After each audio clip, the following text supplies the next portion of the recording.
Hi,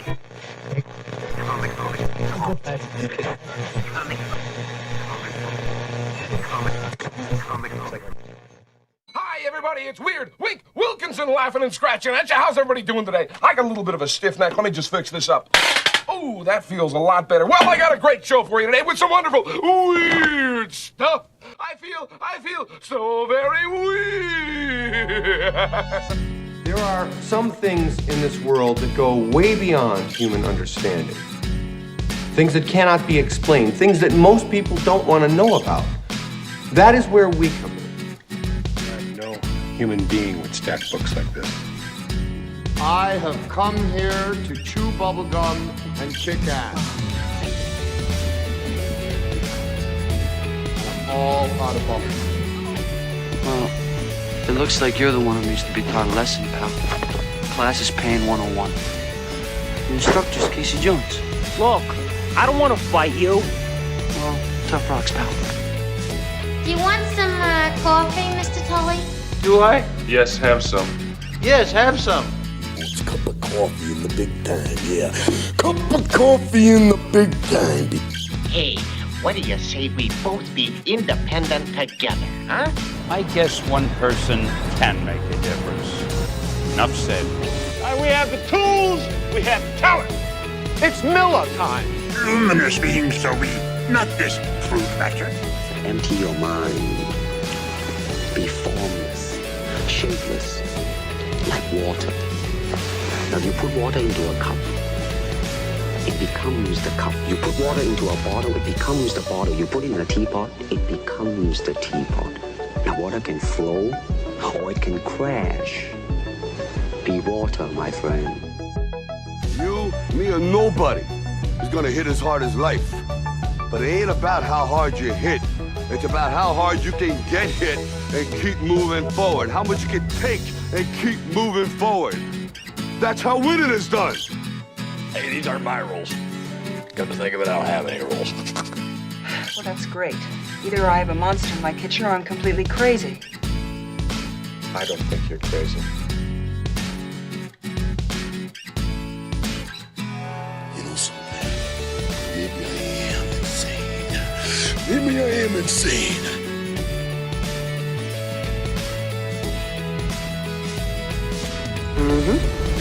Pizza Dude's got 30 seconds. Rise to the top, oh yeah. That's the nicest thing a dog can say about anybody. Human sacrifice, dogs and cats living together, mass hysteria. Enough, I get the point. You know what you need? You need a Brazilian plastic surgeon. I've got one that can see. Sometimes happens, someone has to deal with it, and who are you gonna call? It's showtime.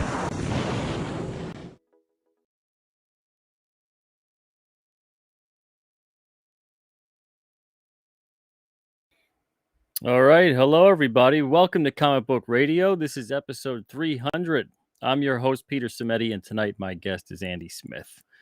We're going to be talking about a lot of things tonight, but the title of the show is Infernal Conflict Marketing, and you'll discover why in just a minute. Now, again, I'm coming at you from StreamYard. Restream.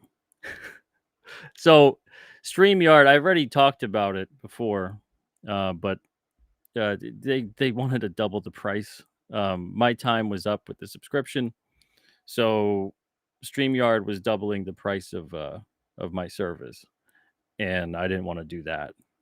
And I didn't want to use the free version of StreamYard either because it didn't have the same functionality like that video intro you saw.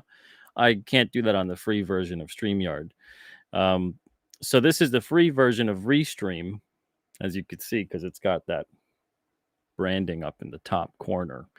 But so far, not so bad. A little bit of a learning curve to it, but I'll get used to it. This has only been, I think, this might be only like the third show I've done on Restream. I think about episode 5 of these. 5 episodes of Restream, I think I'll get used to it. There's things, they're not in the same place depending on, when you're running a channel. But when you're a guest, it looks relatively the same, at least from my perspective. So before I bring Andy on, I want to say hello to you guys. Thank you for being so patient tonight, even though we were just a little bit late. Still, thank you for being patient. We got Ben here. What's up, Ben? Good to see you. We got Cole King in the chat too. How's it going, Cole? Ben Spar is over here too. What's up, Ben? Saying hi to Cole. Wayne, how's it going? Wayne, good to see you as well. Good evening to you. We also have the darker half wanting to get started already. And I appreciate again your patience. We got Frederick here. What's up, Frederick? Good to see you. Spicer in the chat too says, congrats on episode 300. Thank you, man. It's this isn't necessarily my 300th episode of doing something either on my channel or on YouTube or whatever, but it is technically of the comic book radio series episode 300. And it's kind of cool to get there. And it's kind of cool. We've got Andy Smith on the channel tonight to celebrate that. We got Comics for Life here as well. What's up, Comics for Life? All right. And speaking of Andy Smith, let's bring him on, the man of the hour, Mr. Andy Smith. What's up, Andy? Hello. Doing good. How's it going? 300. I didn't know I was going to be on a 300. I would have dressed better. Oh, well. Well, maybe a collared shirt. That's about as far as I would go. I was going to say, let's be honest, not too much better. No. I've got polo shirts that are just collecting dust. I don't even know why I have them. I put one time and my wife's like, what are you wearing a polo shirt for?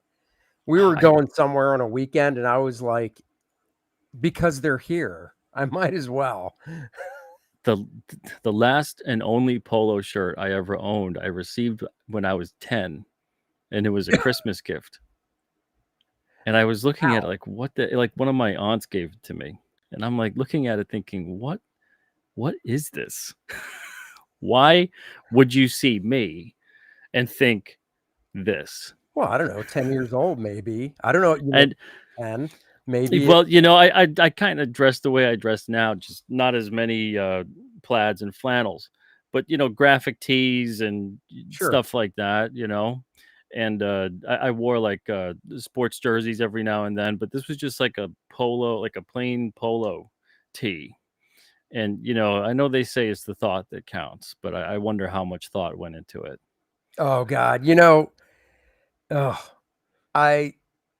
yeah, it is the thought that counts, but it's kind of it's kind of funny. Every year for Christmas, one of my sister-in-laws, I know what I'm going to get, right? It's always like the same type of shirt and whatnot.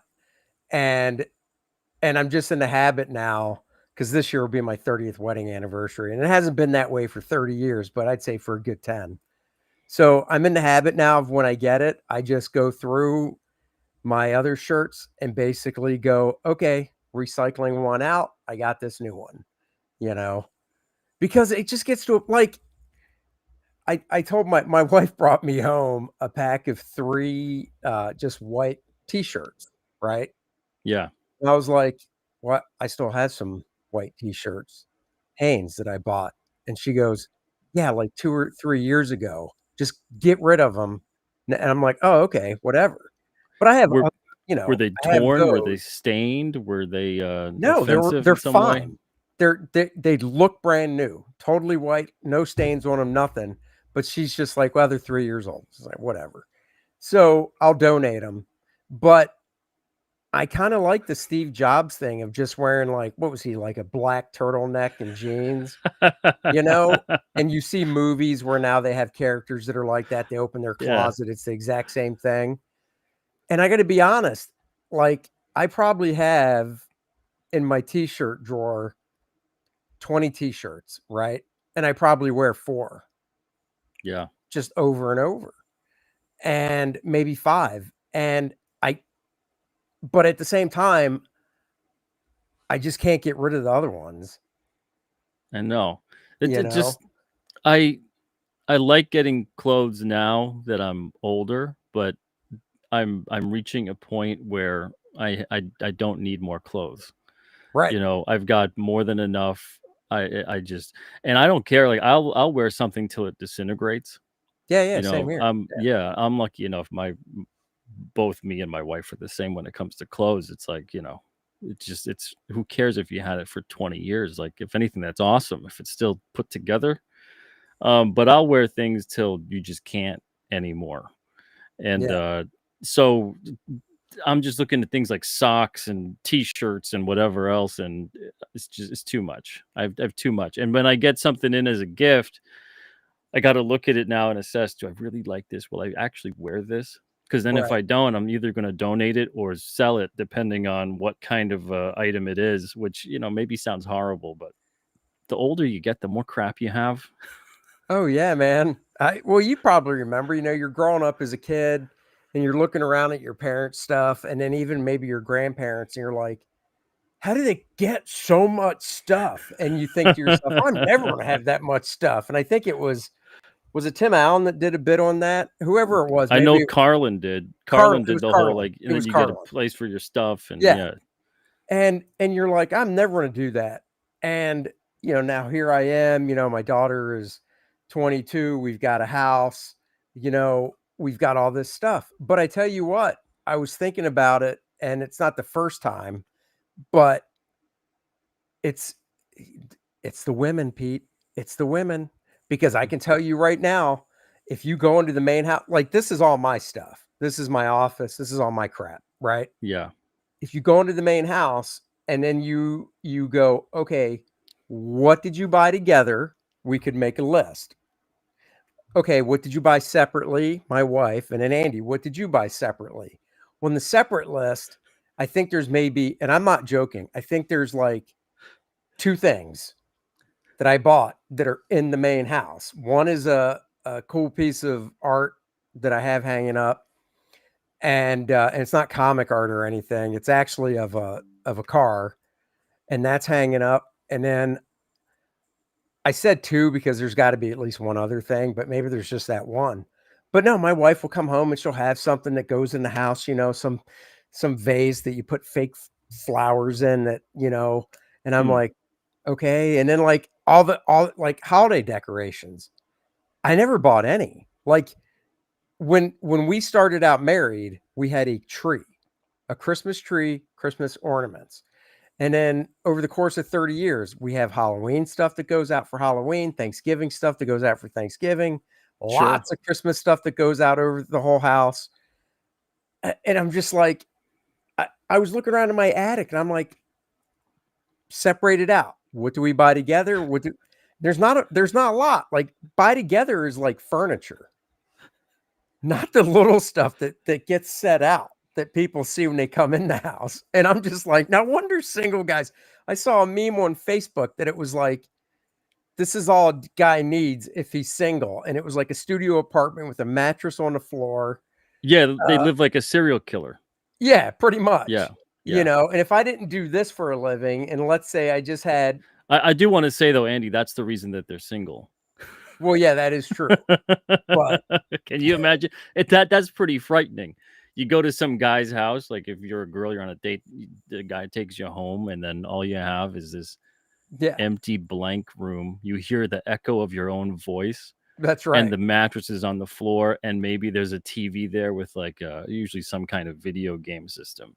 Right. I don't think many women are like, catch. This is a great catch. Gotta stay with this guy. So much personality here. So much warmth. That's right. He cares. Is there at least a pet running around and not a rat?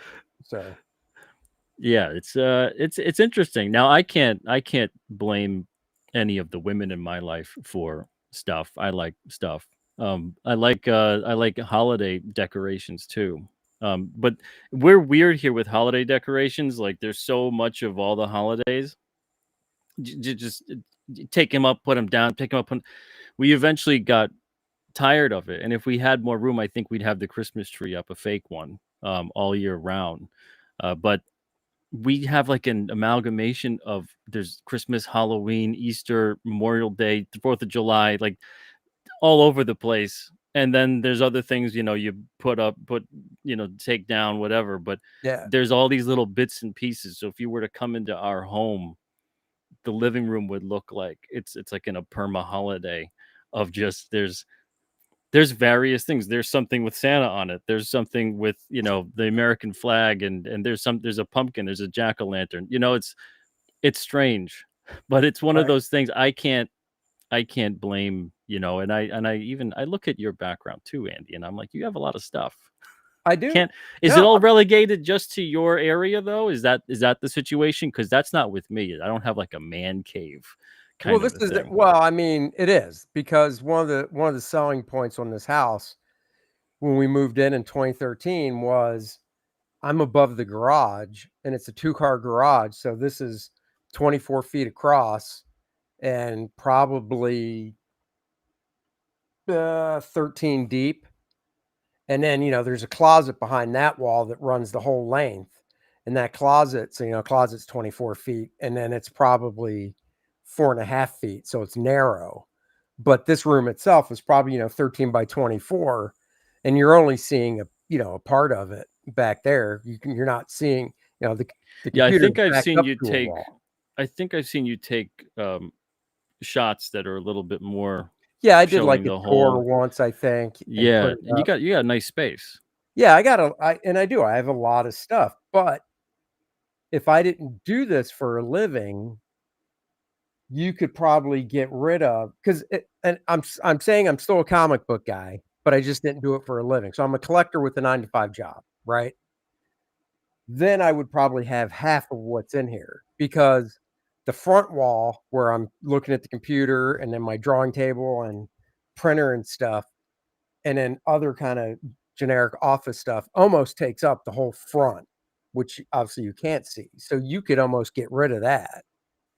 And then, it would be kind of like a nice, man cave.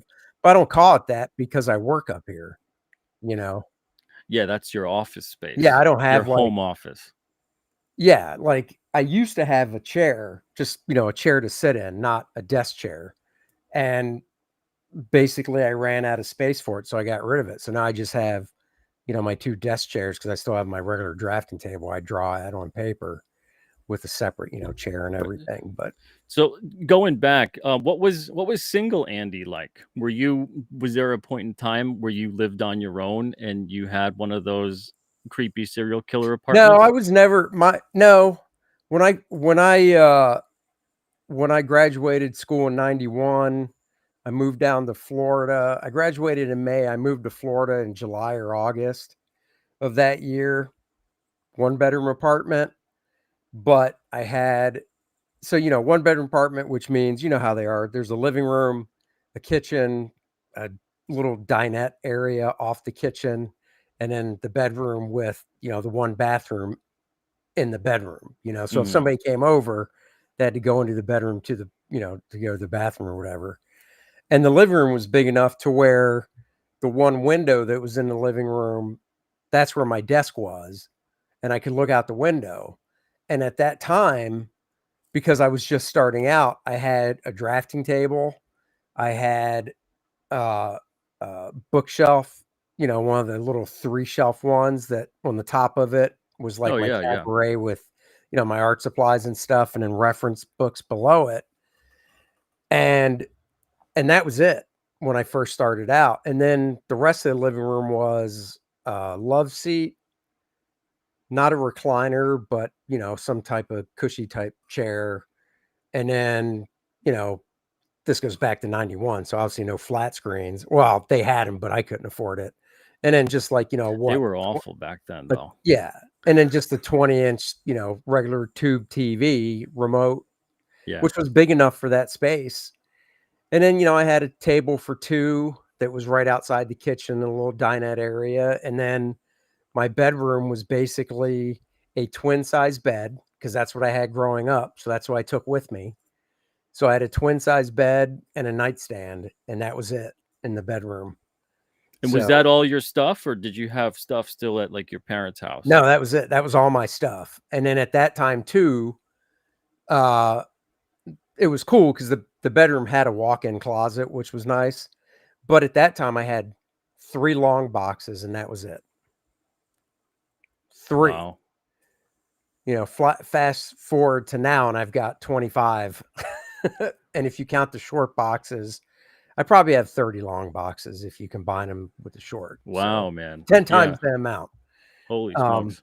And all these books and stuff too. But yeah, so no, it wasn't serial killerish at all. It was a nice place. I kind of look back on it and miss it. Honestly, when my wife and I got married, and we owned a house up in New York where I met her in Syracuse, and we got married, bought a house, and I was just in a spare bedroom, 10 by 10 spare bedroom, and everything fit just fine in there. And when we moved to Florida, we moved into a 2-bedroom apartment, and we sold some stuff because we were coming from a house. So it was basically walk into that place, right to the left was the guest bathroom, straight through was the guest bedroom, living room, kitchen, and then master bedroom with, the master bath. And once again, my office was in the guest bedroom, and we just had a living room and a kitchen that was, right there. And I kind of look back on that place too, kind of with fond memories, just because of, just starting out married, and year end, we lived in the one house for a year, and just not having that much stuff. We didn't need a storage unit. Some people live in an apartment and have to get a store. We didn't need a storage unit. We didn't have enough stuff for even a storage unit and stuff. And That stuff is popping up everywhere. I don't know if it is by you, but it is by me. Storage units? It Oh, seems yeah. like every other new thing getting built up is a storage unit. It's either like a bank, a car dealership, some kind of emergency clinic, or a storage unit. So it's funny, right up about 2 miles up the road, when we first moved here, there was an old business park, right, that was closed. It wasn't like taped off or anything, but they weren't rented out. The windows were busted out. It was just 1-story buildings. You know what I mean? Old Yeah. school, like, business park. And God, it's got to be 6-7 years now. They bulldozed it. They first built a grocery store, and then across from the grocery store, I wouldn't call it a strip mall. I mean, it is a strip of businesses, but it's not, to me, a strip mall is big. This is like 5. And like going from one end to the other is a Five Guys burger joint, a Buffalo Wild Wings to go. So, there's like 2 tables inside if you want to eat in, but A you Five walk Guys up to next to a order. Buffalo Wild Wings. That's Yep. okay. And then there is, you mentioned it, like an urgent care type place. Yeah. And then there's like, the nails place, whatever, for, manicures, whatever. And then there's the new standalone building that they just built, probably within the past 2 years, a Chipotle. And then next to that is a 7-Eleven.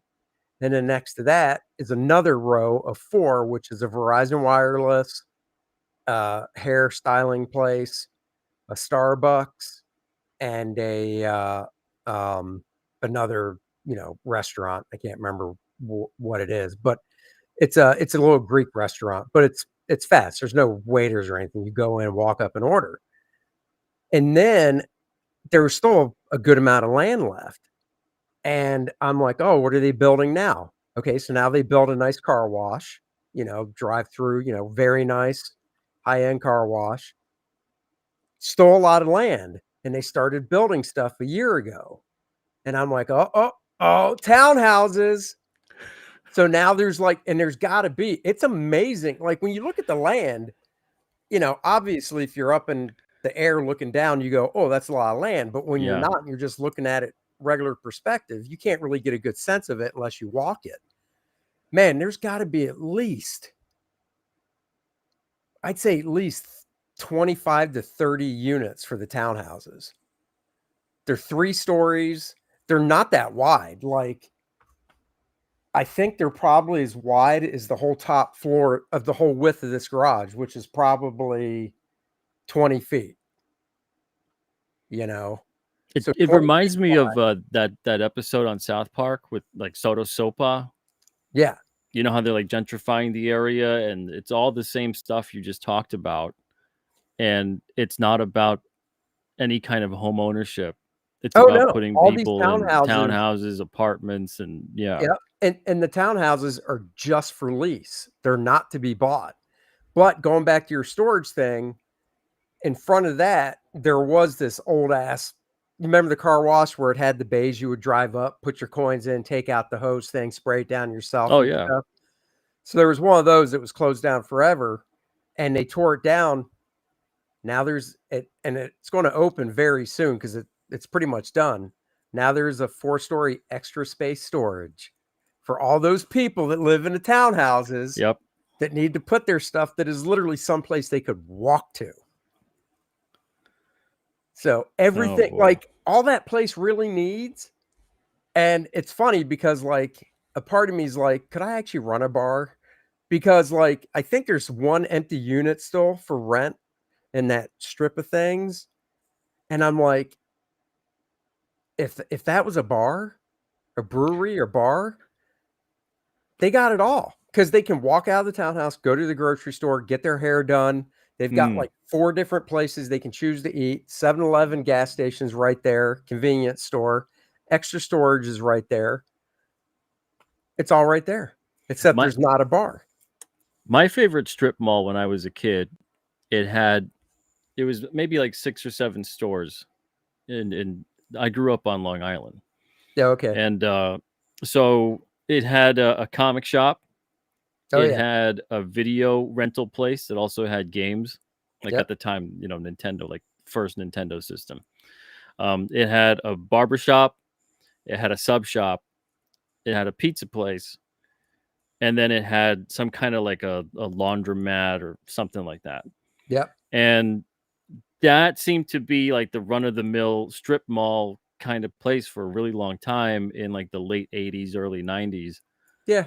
And almost every single time you saw a strip mall, at least by me, you could count that there was going to be a comic shop in there. And now, like I look at it's so built into my brain that when I see a strip mall now, I'm expecting and hoping at least to see a comic shop. And I'm of the course, same there way. usually When we isn't. go to there is a strip mall, up by where I grew up, and there was a comic shop. I worked at it as a teenager. And it had the other stuff, had a grocery store, it had a Crown Books, if you remember Crown. It had a Crown Books, it had all the general stuff like you're talking about.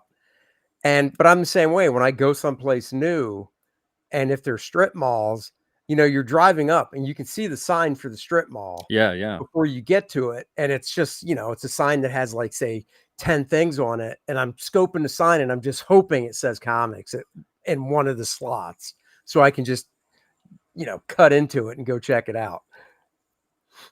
Yeah, So it's I don't know. I mean, I don't know how I feel about the way everything is going. It doesn't it's inevitable the way things are, but it's sad though. I find it sad so that do I. it's all kind of going that way. And then every time I see a new business coming up and you see the framework being built or you see an old place, and it's rare now, especially. I mean, there's places by us where it's been empty for 5, 6, 7 years, and it'll be a great spot, a great location. And I'm like, what is going on here where they can't get something in? Is the rent, are they asking for too much? Is something happening here where they're not able to get a business in? Like, what's going on? Because it's insane that there's so many spots that are empty. And then when you see a new development going, it's usually something very depressing and disappointing, like, a storage unit or some other Right. kind of useless thing. Even Right. like lately by us, we're seeing like Verizon stores and stuff popping up. Oh, I'm yeah. like, who, like, Verizon needs an entire store? Right. Well, I mean, so right over here where I was talking about with that all that new stuff, if somebody wanted to walk from those townhomes, I don't know, it's probably, God, I would think it's got to be a mile, but no more than a mile. So maybe a little less, but definitely no more than a mile. There is a brewery, you know, there's a pizza joint, but in that little strip type area, there's a T-Mobile.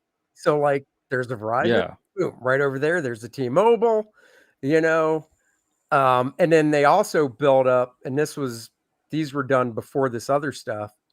They built up, all these new apartments too, you know. So the Yeah. people that live in those apartments do have a bar to go to. The pizza joint has a bar, of course, in it. There's a wing place over there as well. There's the T-Mobile. And then now with the new grocery store, well, relatively new, a few years, they can just hit that real quick. I'm telling you, you hear about the whole, what is it? What's it called? The 15-minute cities or whatever, where Oh, basically yeah. nobody has to get a car. They can just walk to whatever they want to do, which is great. But, these wouldn't qualify because, there's no like big business where people would work that they could walk to. So they would still, have to go somewhere for that at least. Yeah. I'm surprised that at this point they haven't decided to make like a mass complex, like a giant mall. Although I know there's been, remember that horrifying thing? I don't know if it's real or if it was just a meme or whatever. It was called, I think it was called like the Strip or something like that. And it was something out in like either Africa or the Middle East or whatever. I could be completely wrong, but what I'm picturing is this was like a couple of years ago. It was like during the height of COVID where they were saying they were going to pack everybody into this place Right. and wherever it was. And it was miles and miles long. And it just looked like a gigantic mall complex that you would live in. And then there was like nothing around it. It was like this weird, crazy thing, maybe a mile wide and like 30 miles long, and then just desert. Oh, It just looked like post-apocalyptic living. right. Yeah. But Yeah. that's horrifying to me. I know that might be enticing to some, but I think that's absolutely horrifying. Yeah. I mean, not to me. I mean, like, you could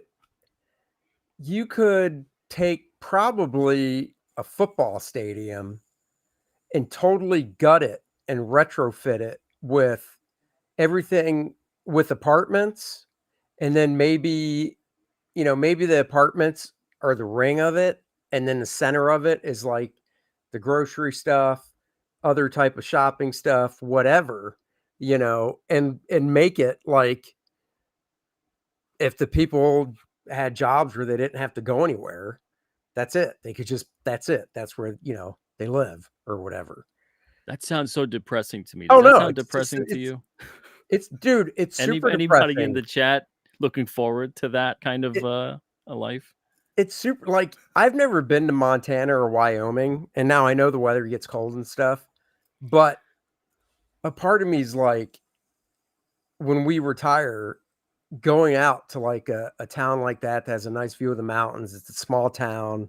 It's got Yeah. that small town charm, and do something like that. That's why I keep getting more and more north. I think it's like, for me anyway, growing up on Long Island, and then I moved to Massachusetts, and now I'm in New Hampshire. Right. And I really love New Hampshire. This is like the first state I've ever lived in where I feel some sense of pride, some sense of belonging. And I shudder to think of the day when I don't feel that way about it, but I feel like I keep going north to the point where I can't go north anymore, which would of course be the Canadian-US border, Right. because I'm not going to live in Canada. Right. No New Hampshire offense to doesn't have state Canadians. tax, does it? Does New Hampshire have state? New Hampshire does not have state income tax or That's what I sales thought. tax, but they do have like a weird tax if you get like a pizza or like a some type of food item that's, they call it like I think it's like a takeout tax or something is what they call it, something like that. And I think that's like 9% or something. But there's Yeah, but no, I could do that without yeah, having an income there's tax. no so. sales tax, there's no Yeah. state income tax. Yeah. Yeah. But yeah, I love it here. I love the area, the view, everything. It's got a nice mix of, I'm in the suburbs, but it's nothing like the suburbs of what I grew up with on Long Island, which was like too built out for my taste. Eric the Guapo, thanks for the super chat. Says, hey Pete, this message is for Andy, so please cover your ears. Sup. There you go. Yeah, but you guys get snow up there, don't you? Yes, we do. Yeah, Yes, see, I don't know if I could do that. Yeah. It really depends on how much. Like we move, well, it's okay. But they take care of it really well. I got to say that. Like it'll snow 1.5 feet here, and later that day, as long as the snow has stopped, that the roads are completely clear. So this is I shouldn't even mention the snow because I'd mentioned, the whole Wyoming, Montana thing. It's not really the snow and the cold weather that bothers me. The reason I had to get the hell out of Syracuse is because they literally have 2/3, I think it's like more than 2/3 of their year is like gray, gray skies. Not that it's raining or snowing, but it's just cloudy, Hmm. and I couldn't take it.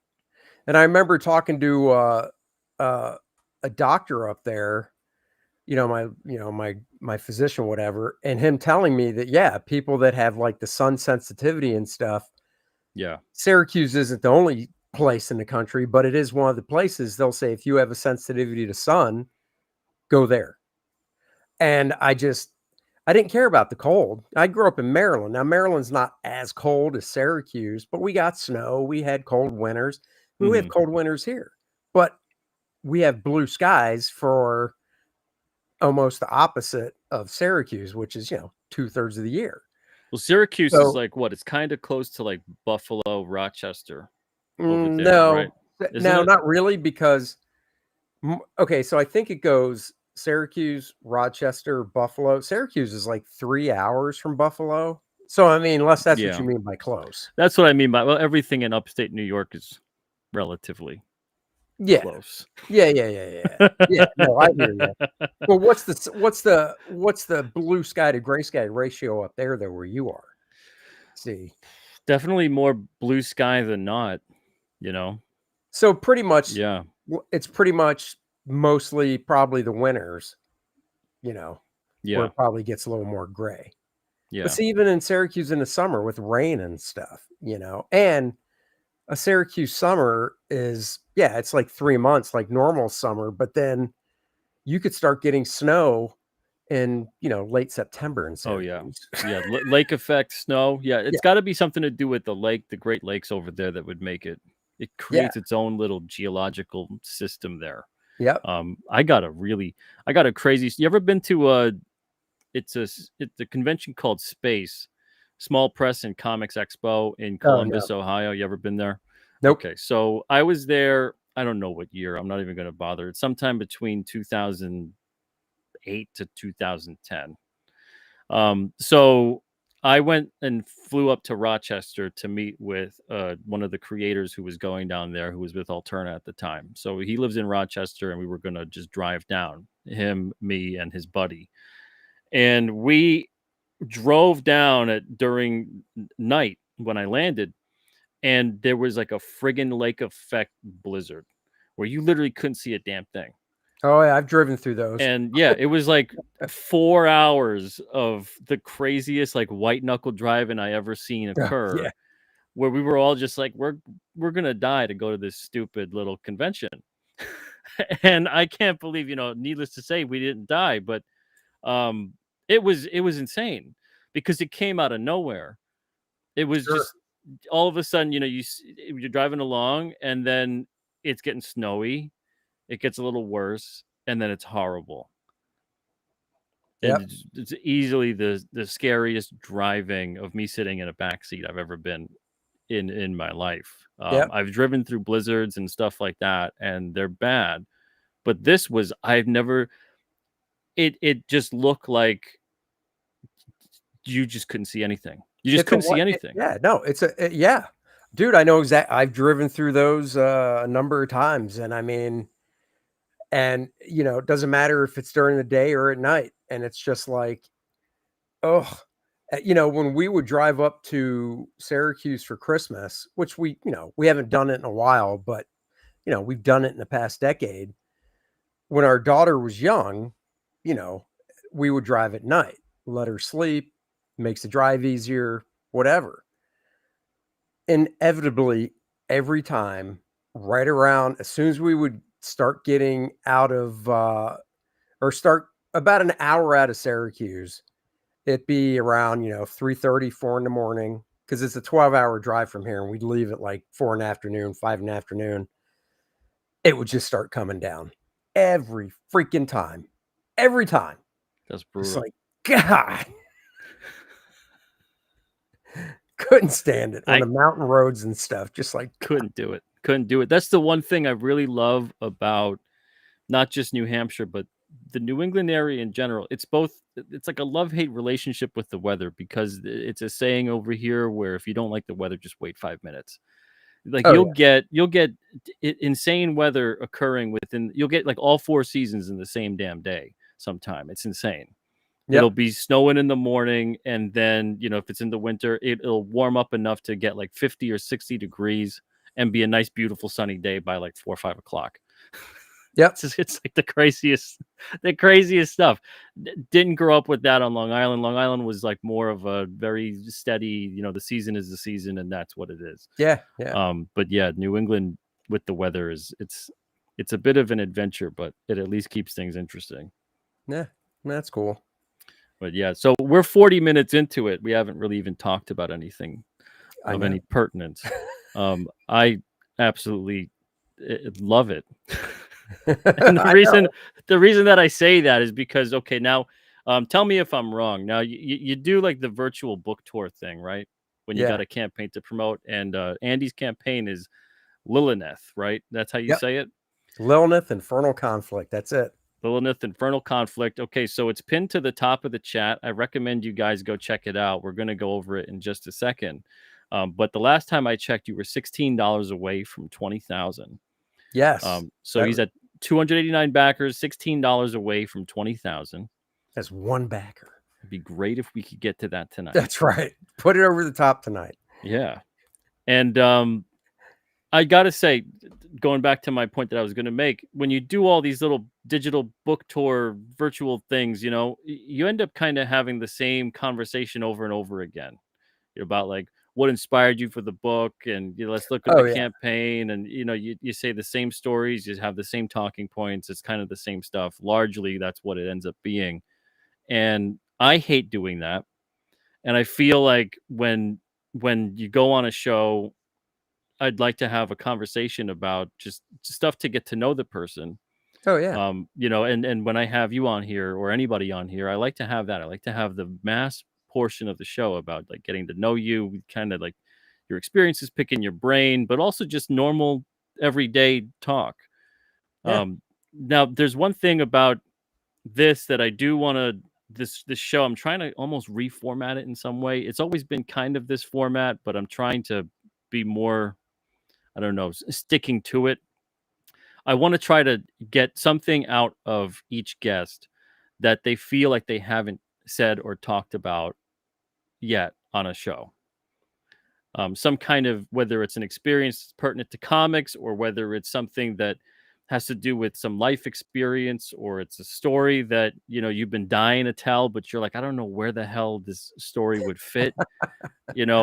Anything along those lines. Do you have anything at all that's like that you could kind of, because you've done a lot of shows, you have your own channel, you've been on a ton of people's shows, you've been on my show like 4 or 5 times or something like that. Yeah.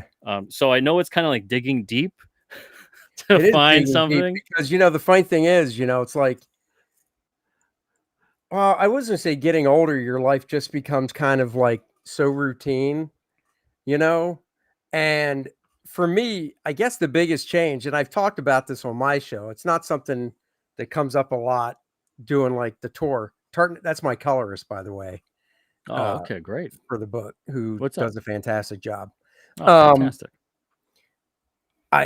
I'm working on this book is harder because, well, 2 things. From the book standpoint, it's harder because Core Draft, it's like Core Draft The Reckoning was, in the sense of everything was like new, right? And then, once I got into the role of that first book, a third of the way through, halfway through, things started clicking, whatever. And then the second book, The Awakening, it was just like revisiting, old friends, right? Well, with Lilith, I never even thought about it going into it, but it's the same thing. It's all new again, because the only character that I'm used to drawing is her. Every other character in this book is new. So I had to do all these character designs again in the beginning. before we even launched the campaign. There's, two buildings I had to design, to basically, there's one called the City Inspire, which is, we'll call it the bad guys hangout. And then there's the Crimson Spire, which is, Lilith, we'll say she's the good side hangout. Had to design those. And there's just all stuff in it that even like today, the page I was working on today, I'm like, oh, I got to make up stuff because I don't do character designs for every single character. If there's like, like on today's page, there are these ice giants, right? You just And wing it they on only the show up in page. like this one panel. Yeah. So I'm not going to do it. Let me get out a scrap sheet of paper and I just design them on the go, but I still put thought into them and stuff, and I'm like, it just slows me down in a way because that part of the process slows me down. But the other thing that's difficult on this one is, and this has nothing to do with drawing. So I said it, my daughter's 22. She graduated college in February, which in my mind still feels like yesterday. And she went to school for digital cinematography and she wants to be a director. So she was able to get a job in town as a video editor at the local CBS affiliate in town. Okay. Well, she doesn't drive, which, okay. So I take her to work, I pick her up. But the problem is it's a part-time job. It's still like what, 24, is it 24? No, 24 hours a week. So she works 5 days a week and they split that into the 24, whatever that is, She works. I'm laughing because if I didn't laugh, I'd cry. She works from basically 2 a.m. to 7 a.m. Ooh. She does not drive. Oh boy. I take her to work. Okay. I'm not a night owl. So you're up 2 a.m. to 7 a.m. I get up. No, I get up like tonight. She goes in tonight. Her shift starts at 2 to 7.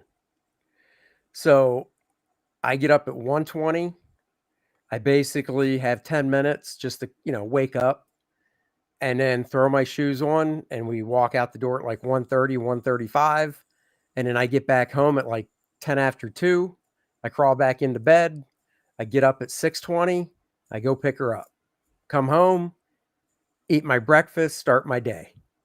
So around this time, generally, if it's because I'm talking that I'm awake, but if I was just in the house right now and I didn't get up from so I came up here at like 8:30. Graham was closing out something, so I jumped on his stream quick just to, wish him well with his closeout before I came over here.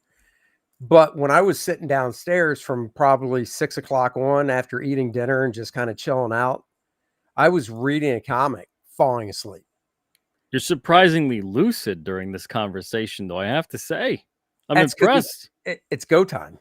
That just comes from when I used to do improv. So when I used to do, and I know we talked about this, when I used to do improv, which I did for almost 2000, probably 10 years straight on weekends, like every weekend, I would do shows with my troupe and stuff.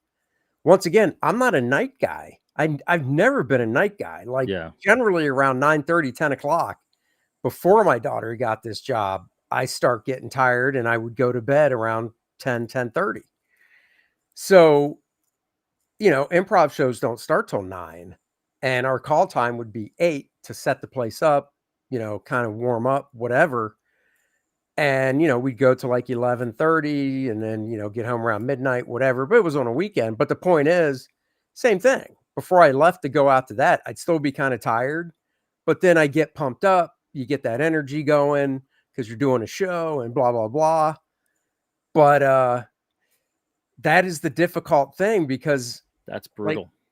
She's been doing it. I think she got the job in, we'll say April 1st, we'll go with end of March. And at first I was like, you know what? This won't be bad. I'll drop her off. I'll come right up here. It's in the dead of night. I don't have to worry about anybody bugging me. I'll work. I'll go pick her up.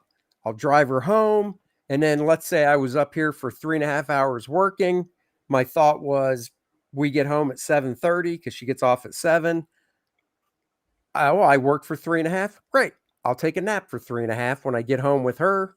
From that means I'd sleep from say 7:30 to 11:30, and I'll start back work again at noon. Nope, never happened because I'm just not. I'm I'm awake. Obviously, when I drive her to work, the one thing about my daughter is she's very talkative and stuff, and that's part of her. I've said it. She's on the spectrum. She has Asperger's, which they don't say anymore, but she's really smart and all that. But she's a night owl. In high school, she would go to bed at like 3:30 and Wow. get up at 6:30. So this is perfect for her. So when I'm driving her to work, we're just talking. And then by the time I drop her off and I drive the 10-15 minutes home, I'm awake from talking to her. So I don't even think twice about, oh my God, I'm so tired, I want to fall asleep. No, not going to happen. But yeah, I just go back to bed, and I found that works the best. So when she is doing her job, does she sleep during the day? Is she keeping like vampire hours? No, not really. She comes home. So like her first day of work is Wednesday, and it is technically Wednesday at 3. She works Wednesday 3 to 7, but I always say Tuesday night because to me that's Tuesday night. So when she gets home at 7, she'll stay up until probably 2 or 3 and then crash until midnight. So Wow.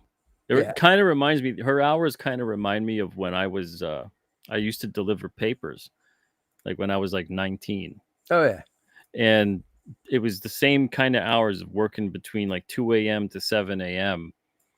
And it was one of the best jobs I ever had, only because I kind of was used to being up at night at that point.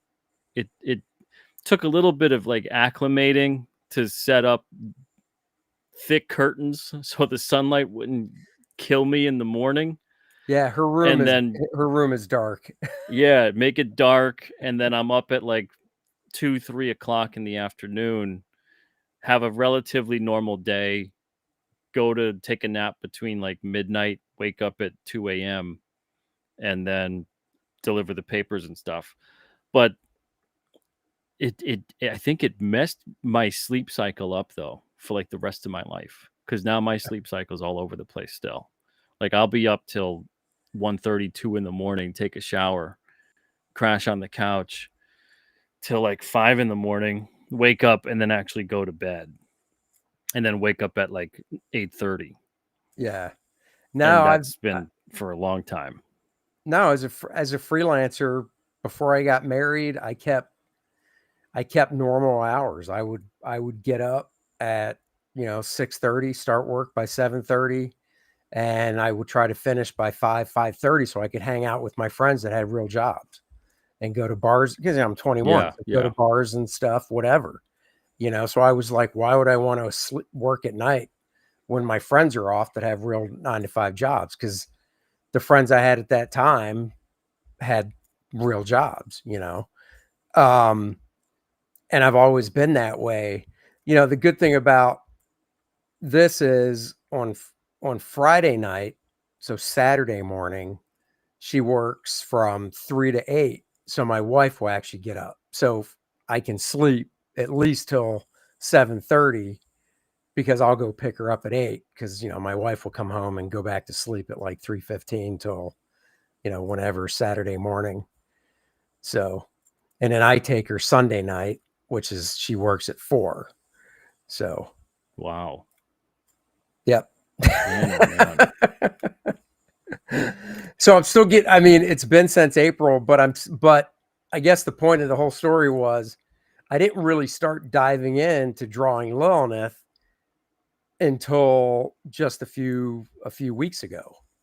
Because before that, it was just doing the stuff for the campaign, There's 3 pages up on the campaign, the covers. I was doing, right around the football draft for like 6-7 weeks. I was doing the stuff for the Chicago Bears that I do every year. So I was just, doing that. So really, until a couple weeks ago, I wasn't really drawing any pages. And now I'm like, ugh, there's no end unless they give her different shift, which I don't see happening. Have you been like, hey, sweetie, can you make friends with someone at work who has a car and But has your shift? the problem, see, the problem is there are obviously other people at the station at that time, but one of them, for instance, lives like walking distance from the station. Nobody really lives in this area because I've suggested that. I imagine you would. I was like, look, if you could get away to work, I got no problem picking you up at 7. It's just getting to work. Oh man. Well, so I'm getting used to it, I guess, slowly but surely. That's tough though. I mean, I know that or maybe you haven't. I don't want to put words in your mouth. Have you been someone who's set their own hours, relatively speaking, for a while now, that you're used to kind of setting your own schedule, your own hours, all that kind of stuff? Yeah, I mean, for 34 years, yeah. Yeah. I mean, the only time I didn't was CrossGen when he wanted us to come in from 9 to 5, but that place was open 24/7 with your key card. So, I'd get in there around 7 so I can leave at like 5:30 because there's no way I could get in at 9 and draw a page and do any other stuff during the day and, get out of there by 5. So I would always get in there around 7. Yeah. But I always set my own hours. So is this kind of throwing a wrench, I guess, into generally how you're planning out your whole day, or have you had to shift along things differently to accommodate? No, the only thing schedule? that really throws a wrench in is I am a morning person, and if I had it, well, before I was doing this for her, I would get up here generally around 7:15, 7:30 to start drawing. And now the days that, I pick her up at 7, I won't get up here until probably 8:15. So like an hour later, which, I know it doesn't sound bad, but that hour really does make a difference for me because it's kind of like, and I always say it's my OCD, but I do have OCD along with ADHD, all that garbage. And it is one of those things where like sometimes I'll be working and I'll be like, all right, I got this done. I can start doing the next step now, whatever, when I'm drawing or working. And I will go, oh, it's 1:30. And I'll think to myself, oh, it would have been 12:30. And an hour makes that difference. It really does. So, but I mean, other than that, the day's the same. I take lunch at the same time. I work until I get what I need to done. And then, have dinner. And then, if there's any streaming at night, I do that. And then I just basically, I guess the only real difference is, for instance, every Tuesday we do the professionals and we start at 7 and we usually end around 8:30. And then we'll talk sometimes, backstage after we're done doing the show, just to hang out for like half hour, 45 minutes. So let's say it's like 9:15. Well, before I would go in the house and then just chill out, watch some TV, go to bed around 10:30, right? Now, because that's the first night I take her to work and I have to get up at 2:20, I go right in the house and go right to bed. Yeah. So. Man. I want to ask you something, but before I do that, you just hit 20,000 on the campaign. Yes, thank you. So there you go. Thank you guys. Whoever, if you're watching the show and you had backed, and I hope that was the case, mention it. Feel free to mention it. 290 backers on board, and this campaign just crossed 20,000. Fantastic. Yay. Congrats, man. Thank you. It seems like, I just made us disappear. I still got to work out. What do I do? What do I hit I with hear certain you. things here? I swear. Let me get this screen off here. Maybe that'll put us back to normal. There There it is. you go. So, well, two things. One, what's your thoughts or feelings on daylight savings time? So I always get the terms confused. So I'll just put it this way: I'd rather not change the clocks in the fall. I'd rather keep it this way. So you'd rather keep the daylight savings time because right That's now what we're we're in in right now. DST. Yeah, Yes.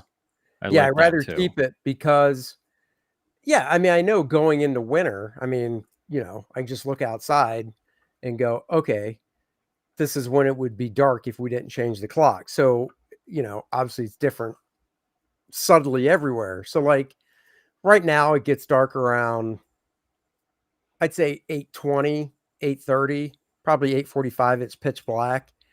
If we did not change the clocks in the dead of winter, that means it would be pitch black at about 6:45 here at night. Still too early, but there's nothing I can do about it. But dude, when we change the clocks, it'll be pitch black at like 5:30, 5:45. Oh yeah, here, I mean, it'll be Yeah. pitch black around 5. Right, that's what I'm saying, 'cause you're yeah, Yeah. exactly. So, like, It's brutal. obviously, it's pitch black right now. Well, when I'm up here in the dead of winter, which, my definition of that is pretty much around 2nd week of December, and it only lasts probably till probably just a month, and then halfway through January, it starts subtly, the days start getting longer, slowly, but they do. But for, like, a solid month, if I'm up here till, like, and I mean, I'm usually up here till 6:30, but, at 5:30 and I look out the window and it's pitch black, I hate it. I hate I it. hate it. I Get hate it rid of too, it. man. Stop it. So Cole King back to campaign. So he Thank pushed you you. over the 20,000. There you go. Thank you. There you go. Yeah, no, I hate it. I wish, Yeah. I understood why it was there, but and yeah, I know there's still farmers in the country and stuff. I know. But the thing is that largely don't they just work with the sun?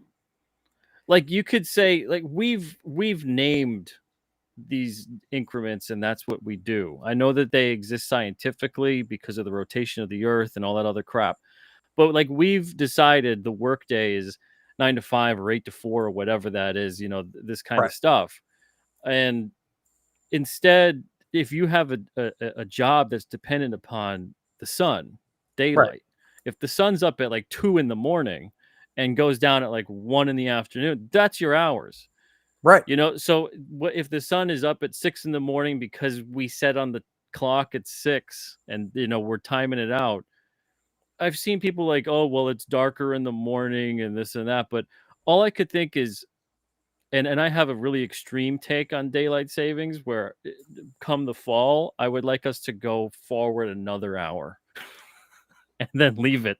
So we have like 10 o'clock sunsets in the summer and like 7 o'clock sunsets in the winter. In the fall, and make it like dark in the morning and so I see whatever. what you're saying. So in the fall, see, I got confused there for a second because in the fall you fall back. So what And you yeah, want to do is go screw forward falling back again. in the fall. One more You time. want to go forward another hour. One more time and then leave it. And then just leave it at that. And leave it for forever.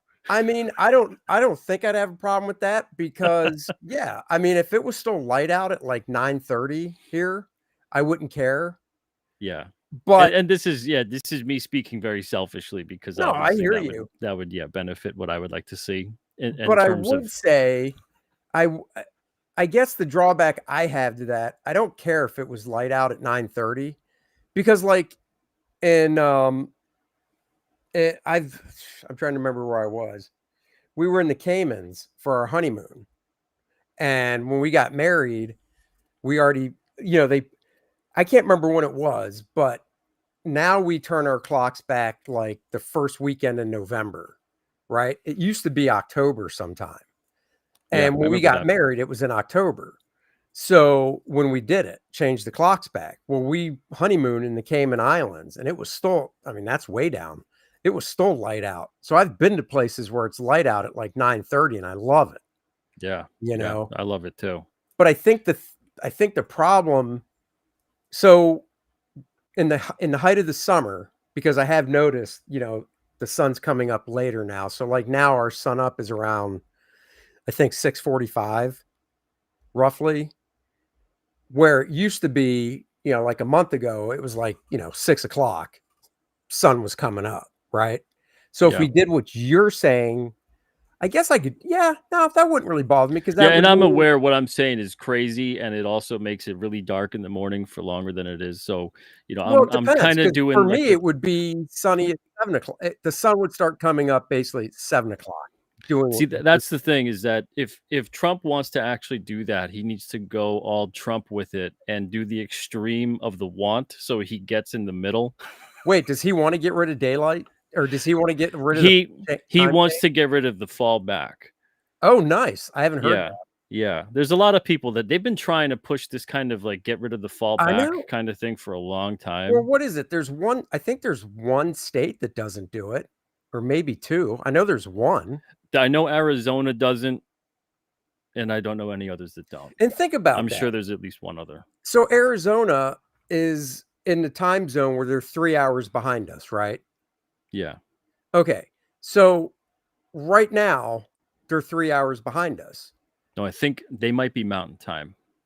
Okay, so 2 hours behind. So Point 2. is, for a certain part of the year, they're off from all the other states in that time zone. Yeah. Yeah. Rebels, the whole lot of Yeah. them. Yeah, which is just weird to me because, like, I'm sure you have as well. We've driven across time zones before, which is fun because literally you're like, Yeah. it's 2 o'clock. It's Which is 1 also o'clock.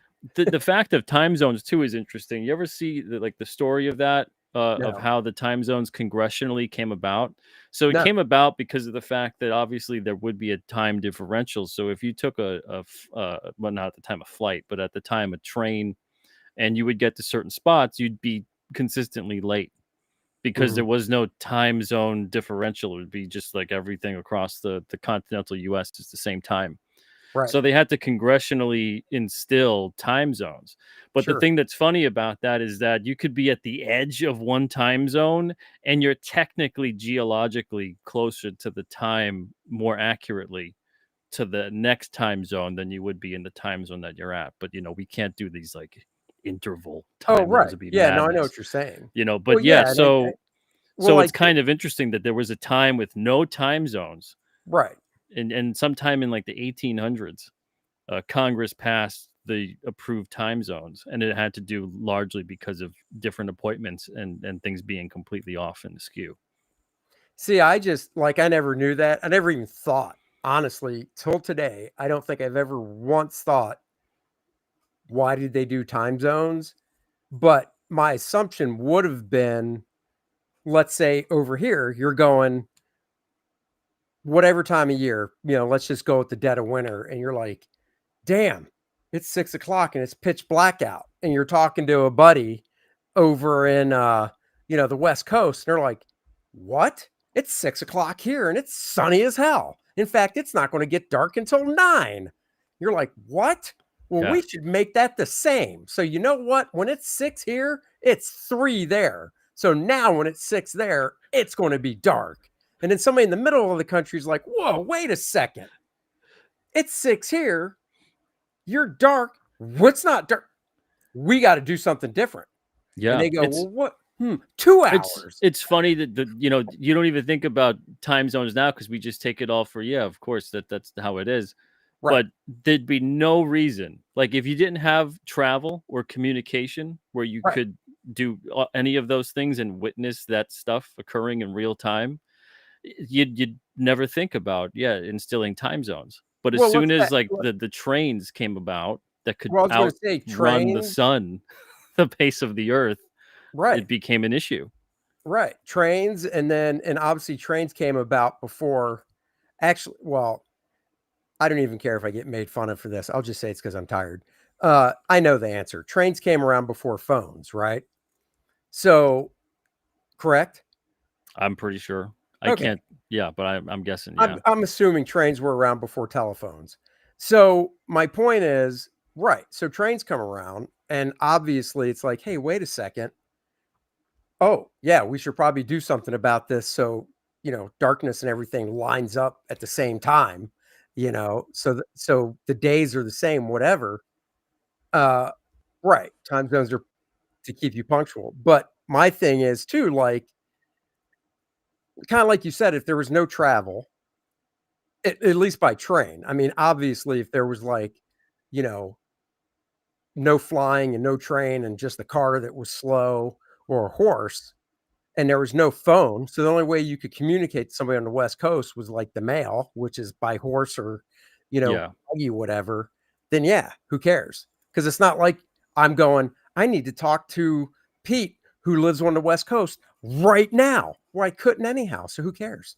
Exactly. I And then don't care forget if it's about 6 o'clock out international there and communication and yeah. talking to someone who's in Australia or something. Yeah. You know. But I'm so I know that North Carolina's talked about it, getting rid of daylight savings time before, and I know that it's been shot down a few times since I've lived here. And I'm just like, just get rid of it. Good God. Yeah. It's the farmer thing, but like in the summer. I know they also say it's like the kids at the bus stop thing too, and it's but the thing is Oh my that God, I'm so I tired of remember, that. it's like kids. Oh my God, the kids they It's so can't much handle safer now compared to the what it used to be. Good 5 more Lord. minutes in the relative dark.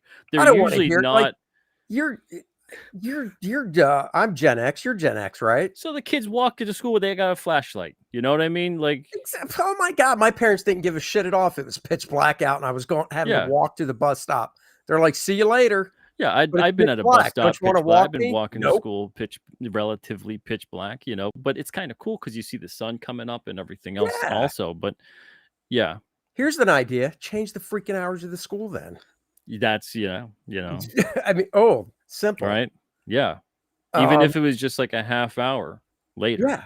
everybody a half hour up if you Yeah. don't want to go the full hour. Yeah, and I know like in the summertime cuz when I did some outside construction type stuff over the summers of the Kubert school, we would start sometimes we would get there to a job sometimes around 6:30 when the sun was coming up because you want to get done by 3 before it gets really hot.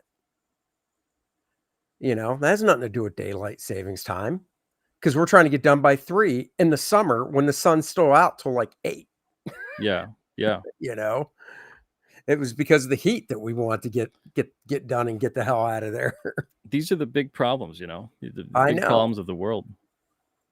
So yeah, no, I agree. I hope he gets rid of it. I would love it. I would love it. I was saying that I think what he should do is what he usually does, which is ask for way too much so No, that I people think you're right. balk. And Yeah. then, what he really wants is the hour. So Yeah. if he goes like 2 hours, they'll be like, Right. what are you, nuts? You never know. He could say 2 and they might go, give him an hour and a half. Yeah. And then we win. Right. That's fine by me. I mean, hell, I'd take 45 friggin' minutes. I know. It really is. It's brutal in the winter, and I think traveling is even more brutal. Like you go to work, and even if you get out at 4, you're stuck in traffic. So you go to work, it's dark. You Right. leave You work, come home and it's it's dark. dark. Yep. You live your whole life in darkness if you're inside of an office with no sense of lighting, no outdoors, no anything. Well, it's like my So wife. yeah, it's horrible. People She- need exposure to sunlight, even Yeah. if it's not someone that doesn't like the sun. You physically need it. Right. It's healthy for you. She has windows, so she's lucky, I guess. But she has windows in her building. But no, they do. She'll leave in the winter, and it won't be pitch black because she doesn't leave that early. She leaves around 7:30, so it won't be pitch black when she leaves for work. It'll be partial sun. Yeah. But she never gets home before 5:30, so it's just pitch black when she gets home. Yeah. You know? I'd love to see it. I'd love to see it stay like this. Yeah, same Leave it here. with daylight savings. Same here. Standard time. Like they try to convince you standard time, that's the time it's supposed to be. It's like that's the time that God gave you. Is So wait, are standard they time. saying Like I've seen people make the craziest they're saying arguments the for fall standard back is time what it's supposed to be? leave it at the fall back for Oh, no forever. way. For No. forever. Because there's two camps of it, and I know we're not close yet. We're like still 2.5 months away. But there's two sides of it where they want to leave it alone. Right. And then Oh, I know. there's like the little middle third that's like, yeah, leave it the way it is, up an hour, down an hour, but I've always erred more on the side of sun later in the day. Same here. And I don't because know. it still feels like even in the winter, right? If you come home and you have an hour of light left or an hour and a half of light left, sun left before it goes down, it whether it's where you live, where winters are probably chillier than where we live, because at 5:30 in the wintertime here, we're looking at probably, unless it's really extreme, it's probably an average of say 40 something, 45. So not that bad, right? That still gives you time to go, you know what? I'll go for a walk. I'll go ride my bike. I'll go do this, whatever. You can still do stuff outside. Yeah. I mean, there's got to be at least because if you have a morning commute, the sun's coming up. So more than likely you're not in pitch black darkness unless you're taking off at like 4 a.m, which in that case it's it's going to happen anyway. Right. But when you have a commute, especially at home, like it's getting brighter out, it's getting darker and darker. So even that, I don't know the statistics, but there has to be some kind of statistic that there's more traffic accidents and everything else. You would think there's got to be. I mean, there's always the stupid statistics of, I don't know if it's when we fall back. I think it's when we spring ahead that there's statistics of accidents because of the spring ahead and losing the hour of sleep. Yeah. Which is funny because when I was growing up, and even for most of my adult life, because of, and it's not even having to do this job, this job for a living, because you change the clock on weekends, obviously for the reason it's a weekend, so it doesn't affect you as much. But I never was like, oh my God, you're going to lose an hour of sleep. Because I'm like, okay, so if I go to bed at 10, this is springing ahead. If I go to bed at say 10 on Saturday night and I get up at 6, I know the whole springing ahead thing. Yeah, you lose an hour, but not really, because I'm not changing the clock before I go to bed. So I'll go to bed at 10, I'll get up at 6, and I'll go, oh, it's actually 7. I lost an hour. I didn't lose an hour of sleep. It's the weekend. It's the weekend. Yeah, they don't do it on the weekday. Work on that Sunday. Yeah. Yeah, it's not like it's a Monday gotcha. Right. If you have to get up and go to work, and obviously lots of people do, on weekends. So yeah, you will. But then at that point, we'll go to bed an hour earlier. So, you're going to lose an hour if you're that wrapped up about losing an hour. I mean, we can't solve the problems of the world. I'm trying. It's not that difficult. Like, it'll be weird. So, like, see, this is the craziest thing, though, Andy, is that, like, think about, we just spent, I think, 15 or so minutes talking about this, right? And we can't come up with a conclusive thing, thinking of everybody else and taking all of their little concerns into mind. But yet there's people out there that think world peace. Why can't we have it? Like, we can't even agree on the friggin' hour. Do we leave it? Do we keep it? Do we do the thing where we change it? I know. Why is world peace so hard? World peace isn't going to happen. I'm not a total isolationist, but I can tell you I'm not down for sending money to places. I guess I fall into the category of, is there some big interest for us? I guess if there is, okay. If there's not, I'm good. Yeah. They can, Israel, take care of yourself. I feel bad for what happened. You can take care of yourself. Ukraine, take care of yourself. At some point, what it is that everyone who has parents living still, no matter what the situation is anywhere, needs to take the person by the ear, take their child by the ear. I don't care if it's an adult child or a child, and drag them and be like, I don't give a shit who started it. You're coming home. This is ridiculous. And Right. if every parent just did that, take your damn kid by the ear and just be like, what are you doing? What are you doing? Right. Then we'd have world peace. Yeah. Well, there was always a thing where it's like that, I'm not originating this. Somebody else has probably a long time ago, but it's like, why are the two countries going at it? Get Putin, get Zelensky, put him in a steel cage. It's an MMA fight. That's it. Whoever comes out of that Yeah, sucker, I like that. Yeah, you know, winner take all. if Zelensky can get Putin to tap out, Putin, Yeah. take your shit and go home. If Putin gets Zelensky to tap out, that's it. It looks like he's getting to keep what he took. Or because look, you don't want to do that because they're world leaders, they don't work out, whatever. Fine. It's like Rocky, what was it, Rocky 4 with Drago and Rocky? Get their best fighters in the ring. And if Putin's best fighter gets his ass kicked by Zelensky's best fighter in an MMA fight, well, that's the way it goes. Maybe in 3 years there's a rematch, and if you can win, then you can have some land. Boom. Taken care of. Maybe world peace is easy. Who knows? Yeah, it's really, I don't think it's that hard. All right, we'll wrap up the show with a couple of questions here from Comics for Life. Sure. Get it back into comics. It says, who took you under their wings creatively, and do you see yourself in a teacher apprentice situation? Is that for me to go first? I guess it's for you. Oh, okay. Well, so this is a story I've told a lot. Who took me under their wing was I went to the Joe Kubert School for cartoon and graphic art. And in my third year, I met Bart Sears, who was teaching there. And he really did take me under his wing and mentor me. He would, besides looking at my stuff, he'd let me come over to his apartment when he was, he only taught 1 day a week.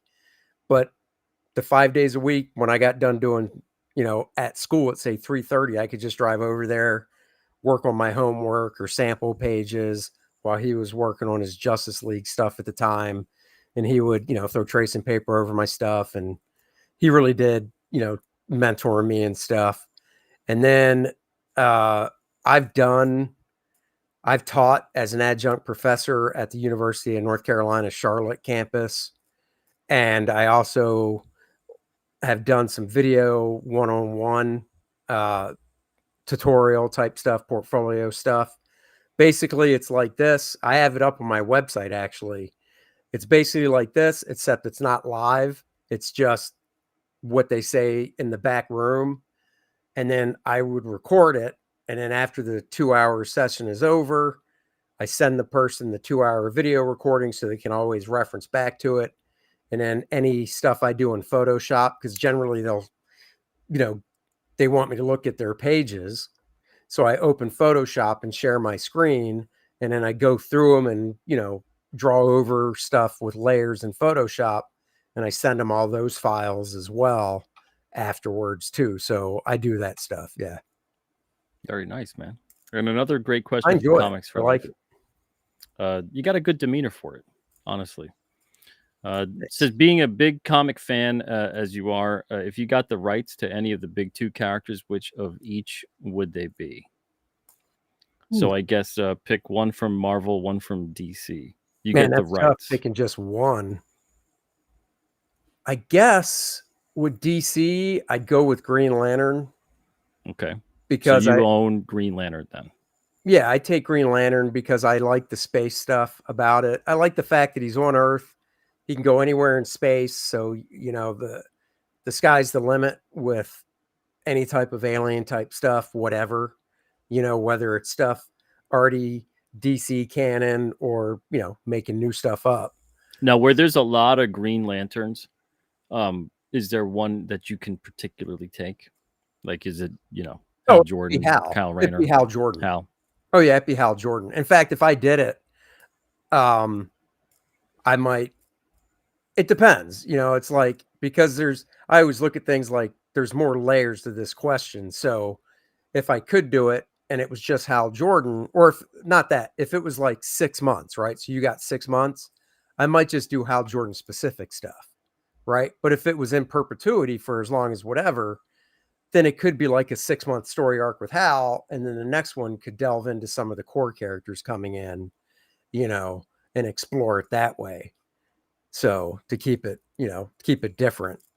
At Marvel, that's a tough one because I love Captain America, but kind of like I was saying with Green Lantern, I like the otherworldly stuff, and Cap really is just grounded.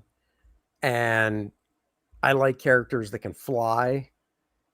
So he's still a captain, and actually I'll expand it because I'm going to take it as it was a book.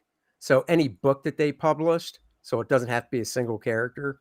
So I'm going to go Excalibur from the early or late 80s when Claremont and Alan Davis were doing it, because then it would be Captain Britain, Megan, Nightcrawler, Kitty Pryde, and Rachel Phoenix. So you're taking a team now. You're not just taking a character.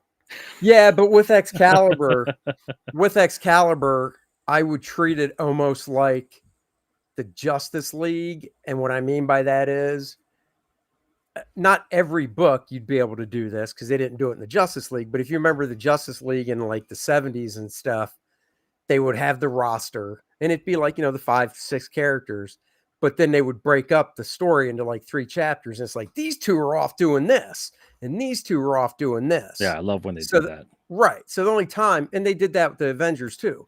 So the only time you would really draw them as the whole group was probably in the beginning of the story when the shit goes down and they're like, oh crap, well, we need to break up into our specific components that work best together, whatever. And you can always mix match it every issue for the different effects and stuff of whatever the story is you're writing. So it could be Captain Britain and Megan because, them teamed up together work best for this threat. Whereas the next issue, it could be Captain Britain and Nightcrawler or whatever.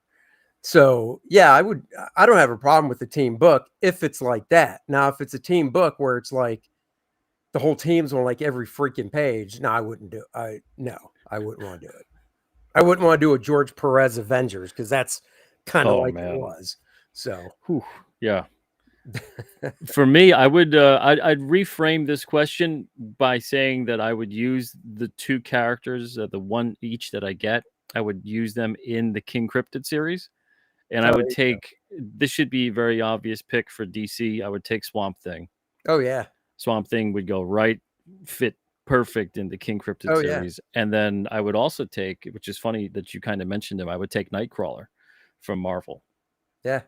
Because he's got that kind of thing that I could work with. Well, see, here's the funny thing. Series. So if I did that, right, that type of thinking, it would be First Man related, but Green Lantern works with First Man because First Man is cosmic, because I always explain First Man as a mix between Shazam, and I know it's Captain Marvel, but I say Shazam because of the Billy Batson changing, and First Man is Luke Henry that changes, and Captain Marvel, the Marvel one with the cosmic stuff.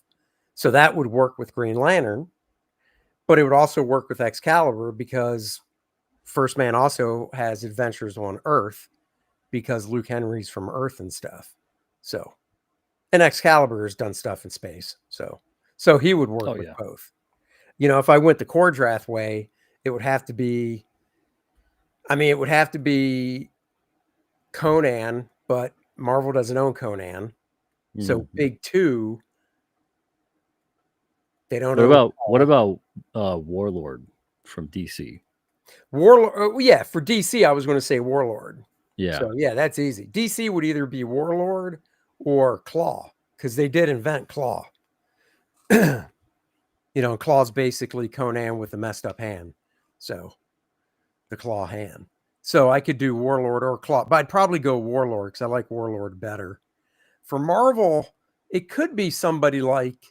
Could you take a character and from Marvel who's not maybe sword and sorcery, but make him work? Like I know he's played out obviously, but I could probably Thor. Thor could work. Even Wolverine, I think you could make him work in some way.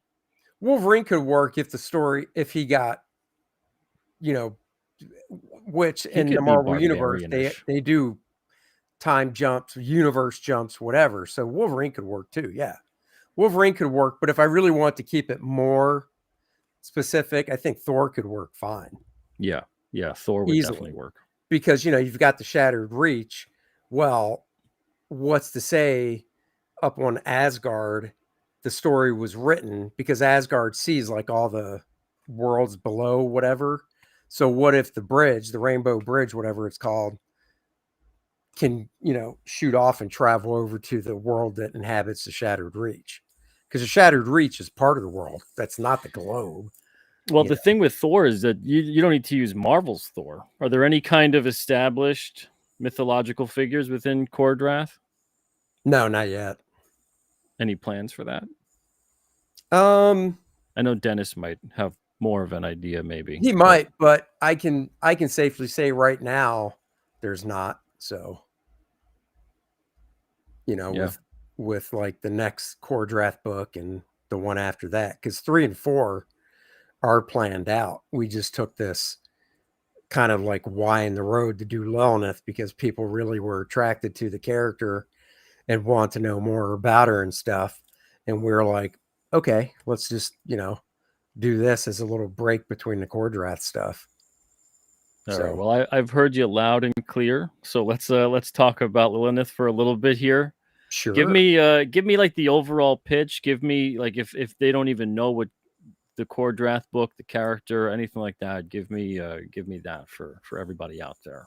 Yeah. So Kordrath is a barbarian fantasy book. It's kind of like if you took Game of Thrones, Dungeons and Dragons, and Conan and threw them into a pot and stirred it up, because Kordrath is the barbarian type. Adriana is more of a Game of Thrones type character, D&D type character with the powers she has. And the world is kind of like Game of Thrones in general. So Kordrath's tribe, there's 11 tribes in this part of the world. Kordrath's tribe was slaughtered. So he's the last one standing. And basically in the first book, him and Adriana, she hails from a different tribe. They're a couple. He's a barbarian. She's a sorceress. They have to go out and unravel the mystery of why his tribe was this one that was basically taken out and slaughtered. In that story, you're introduced to Lilith, who is a succubus, and she is, I guess you could say, teamed up with the Necronite, who both of those, they have a bigger boss, just to kind of break it down that way, who is a guy named Vordoom the Undying, who's a huge 12-foot oh god, what's Dennis knows all the proper terms. Leech, L-E, yeah, I guess that's what he is. A lich? Anyhow, lich, yes, he's a lich. So they're the ones behind, spoiler alert, what happened to Kordrath's tribe. I'll just leave it at that. So if you still get the book, because you can, as the catch-up tier on this campaign, you'll find out. So anyhow, Lilith, they don't know it. And when I say they, Kordrath and the Necronite and Vordoom don't know it, but she kind of has her own agenda in this whole thing as well. So she's like tiptoeing that fine line. And she comes across as just, helping out the Necronite, but she has her ulterior motives. So at the end of the Awakening, and this doesn't ruin any of the story, Adriana enters this portal that she can travel from the Shattered Reach to her dimension, which is the Abyss. She enters it to go back to the Abyss to basically go back to her queen, who sent her to the Shattered Reach in the first place, and kind of check in. And then in the book itself, we delve back into Lilith's past, where there's this war between the succubi, which are the female demons, and the incubi, which are the male demons, over this certain area, the Abyss, because there's many levels to the Abyss. She's from one, the incubi are from the others. There's this infernal war that's going on, a la the title Infernal Conflict. And we basically tell the story of how Lilith came to be as prominent as she is for her queen to go, you know what? You're the one I'm going to send up to the Shattered Reach to deal with what's going on up there between Necronite, Kordrath, and stuff. So it's kind of her origin story, except it's not, I don't like using that because when people hear that, they kind of go, oh, so it's like there's a scene where she's born. It's like, oh, and she grew into this. And but now she starts off, when we start telling the story, she's full grown adult, all that stuff. It's just kind of her story of going up through the ranks on this mission for her queen and how she takes care of business. Is it a story told in flashbacks, or is it still linearly following the same chronology as Kordrath? No, the whole story. So the story starts off where she literally picks up on the first page. She's entering into the abyss so Kordrath ends with a panel of her going into the portal. This book opens up with her coming out of the portal. You turn to the 2-page spread, which is this big battle that's going on. And right there, we're going into the past so we can see how she came to be. But of course, we have to cut at some points to the present with her meeting with her queen and stuff, talking about, the events that are currently going on. So, and in the book, and none of this is a spoiler because I'm not getting into details. The book ends back, obviously, at the present because the next book is going back to Kordrath with, the third Kordrath book. So we have to tie it back to that. Gotcha. How many pages are in the book? It's going to be a 48-page perfect bound book, and that is obviously square bound. And then the one book that we're really happy about that we're doing is 150 copies of a newsprint edition that Very nice. You will be printing. Oh, very nice. Yes. So there's that. It's 150 copies. Yeah, we're doing 100 on the campaign. So we're going to hold 50, obviously, for website conventions. Each one's going to be signed and numbered with a certificate of authenticity. It's going to be saddle stitched because we want to give the feel of old school comic. That's why I did the distressing on the cover. That cover is only available with this issue because we want to make it special. And then all the interior pages as well, and you can see in these small images, are going to be flatter in color, just like the cover, to match the style of the mid-70s comics. Very nice. Yeah, just make sure, I stress it with everybody. Make sure you take a look at the formatting guidelines on newsprintcomics.com. I have done that. Yeah, make sure you color it within your ink coverage limits and all that stuff. Yep. This way it'll come out good.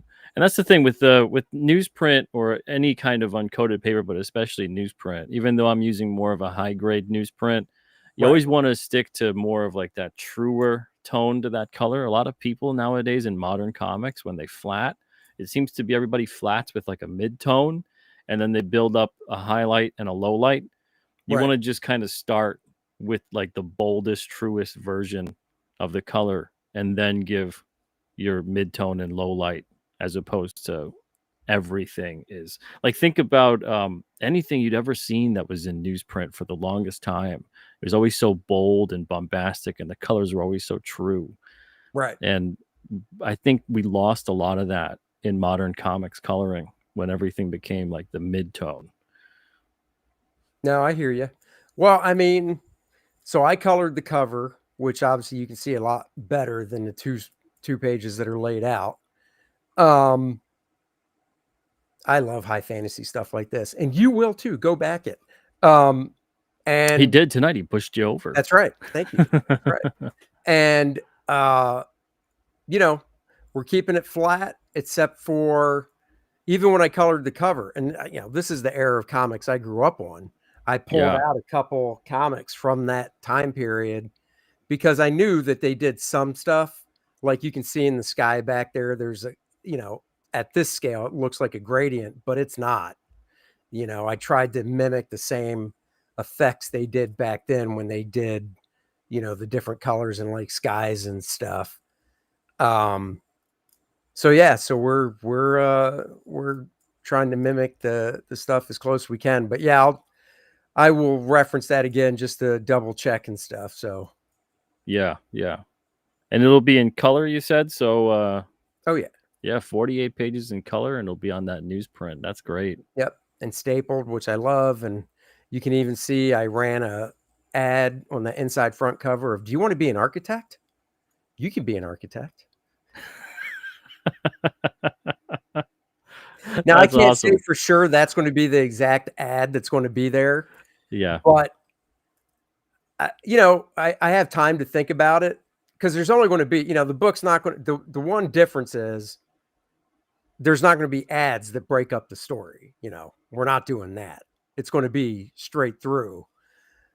The other difference is, the few pages in the back, I'm doing the retro ad. So every book I do a retro ad, kind of like the old Hostess ads that we create and make up. So it's not like a homage to a previous. Oh yeah, I saw ad. the cord draft one you did. Right. That was great. So I think I've done 1, 2, 3.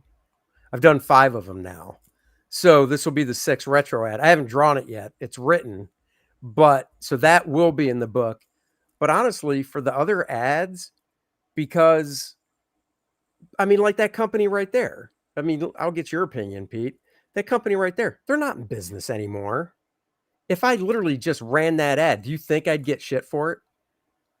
I really doubt it. So do I. And I think it'd be cool. And I think it'd be cool because it's an ad from back then. Yeah.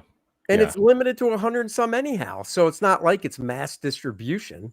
So Dennis and I might just go through, because we only need 2 of them.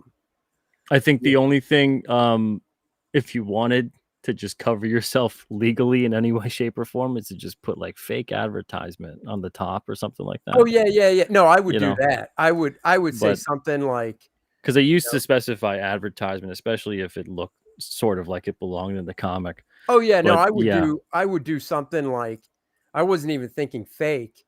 I was thinking something along the lines of, this can't be redeemed anymore. But I guess fake covers it just as well. So yeah, I probably just do. Yeah, we're going to do something like that for sure. Oh yeah, and I might change some of the text. Keep the same font, but I just love the layout, because you see that and you're like, I remember that ad. Do like a bad Photoshop job, put your face over that dude's face. I thought about that too.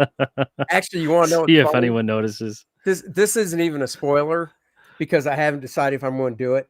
Not the Charles Atlas one, because I believe Charles Atlas is still a company. They might not do those ads anymore, but I'm pretty sure Charles Atlas still has a company. The family, whatever, right? Yeah. Whoever owns it now. But there was an ad when I was flipping through that had that 3/4 shot that the bodybuilders do, where they're turned like this and they're flexing to one arm, right? And it was black and white, and it was from waist up. I was thinking about asking a buddy of mine who's into weightlifting and stuff if I could just use his face and pop it over the dude's body. And then, I would make up a different name and stuff, because I thought that'd be kind of fun too. So that's great that you guys are having fun with that. Oh yeah. If you're gonna do anything like that, it really works with the newsprint vibe. Yeah. So that'll be fun. So that's awesome. So you have, let's see, I think that's at the $30 level for the newsprint, right? Yeah, that one's 30 because sign numbered, all that stuff. Limited, and 40 and left. And there you go. 40 to go. And then the other exclusive, if you scroll down, is the calendar. Scroll down on the other side too, because you're like right there. Oh, there it is. So the calendar's 20, and we're limiting that to 50. Only 40 on the campaign because we want to keep 10. And that will ship in December. So like 8 people have backed it. That will ship in December. So you have it for the new year. And I just finished it this past week. So we'll probably give it another, like Dennis already proofed it. I'm going to proof it one more time. And we'll probably get that to the printer soon, because I'd rather get it back from the printer, in October and sit on it until December, just so we have it. And then even in November, we can just start mailing them out. So, yeah, that's great. yeah, really cool idea. Core Draft calendar. It's got the normal holidays, but then we made some holidays up for the Shattered Reach. Characters' birthdays are indicated. What other stuff? Yeah, that's it. Basically, normal holidays we made up, characters' birthdays. I added a ghost image to the actual calendar grid. So there's whatever the color image is, there's a black and white image of it behind the grid that's knocked out to a faint gray. So, just trying to load up more art into it. Yeah. As I can. That's nice. So. Really cool. Yeah. Awesome. So many cool and things. And then, the big box, of course, is as I like to say, you can get Lilith's big, beautiful box that comes with a lot of stuff packed inside of her box. 2 things exclusive. John Malin did a variant cover for me, and we're doing a black and white version of his cover that's only is in the box, and then the collector's box, and then there's a bookmark featuring one of the new succubus characters, female characters that I created, or we created for the story inside the box as well. And then it has the 3 variant covers, the black and white edition of the book. So the whole book in black and white with my cover, a new First Man comic that I did, and a 2-inch Lilith minifigure for the role player gamers out there. Very nice. Now they don't get the newsprint edition in the box, right? Because the I don't even know how Indiegogo would set it up, but because it's limited to 100, there's no way I could really put it in the box and then go I would have had to limit it. So we would have had to do 2 tiers for the box. We would have had to do a tier at the box of 50 of the boxes you can get this cover or get this edition as well. And then there's only 50 for the campaign. You know what I mean?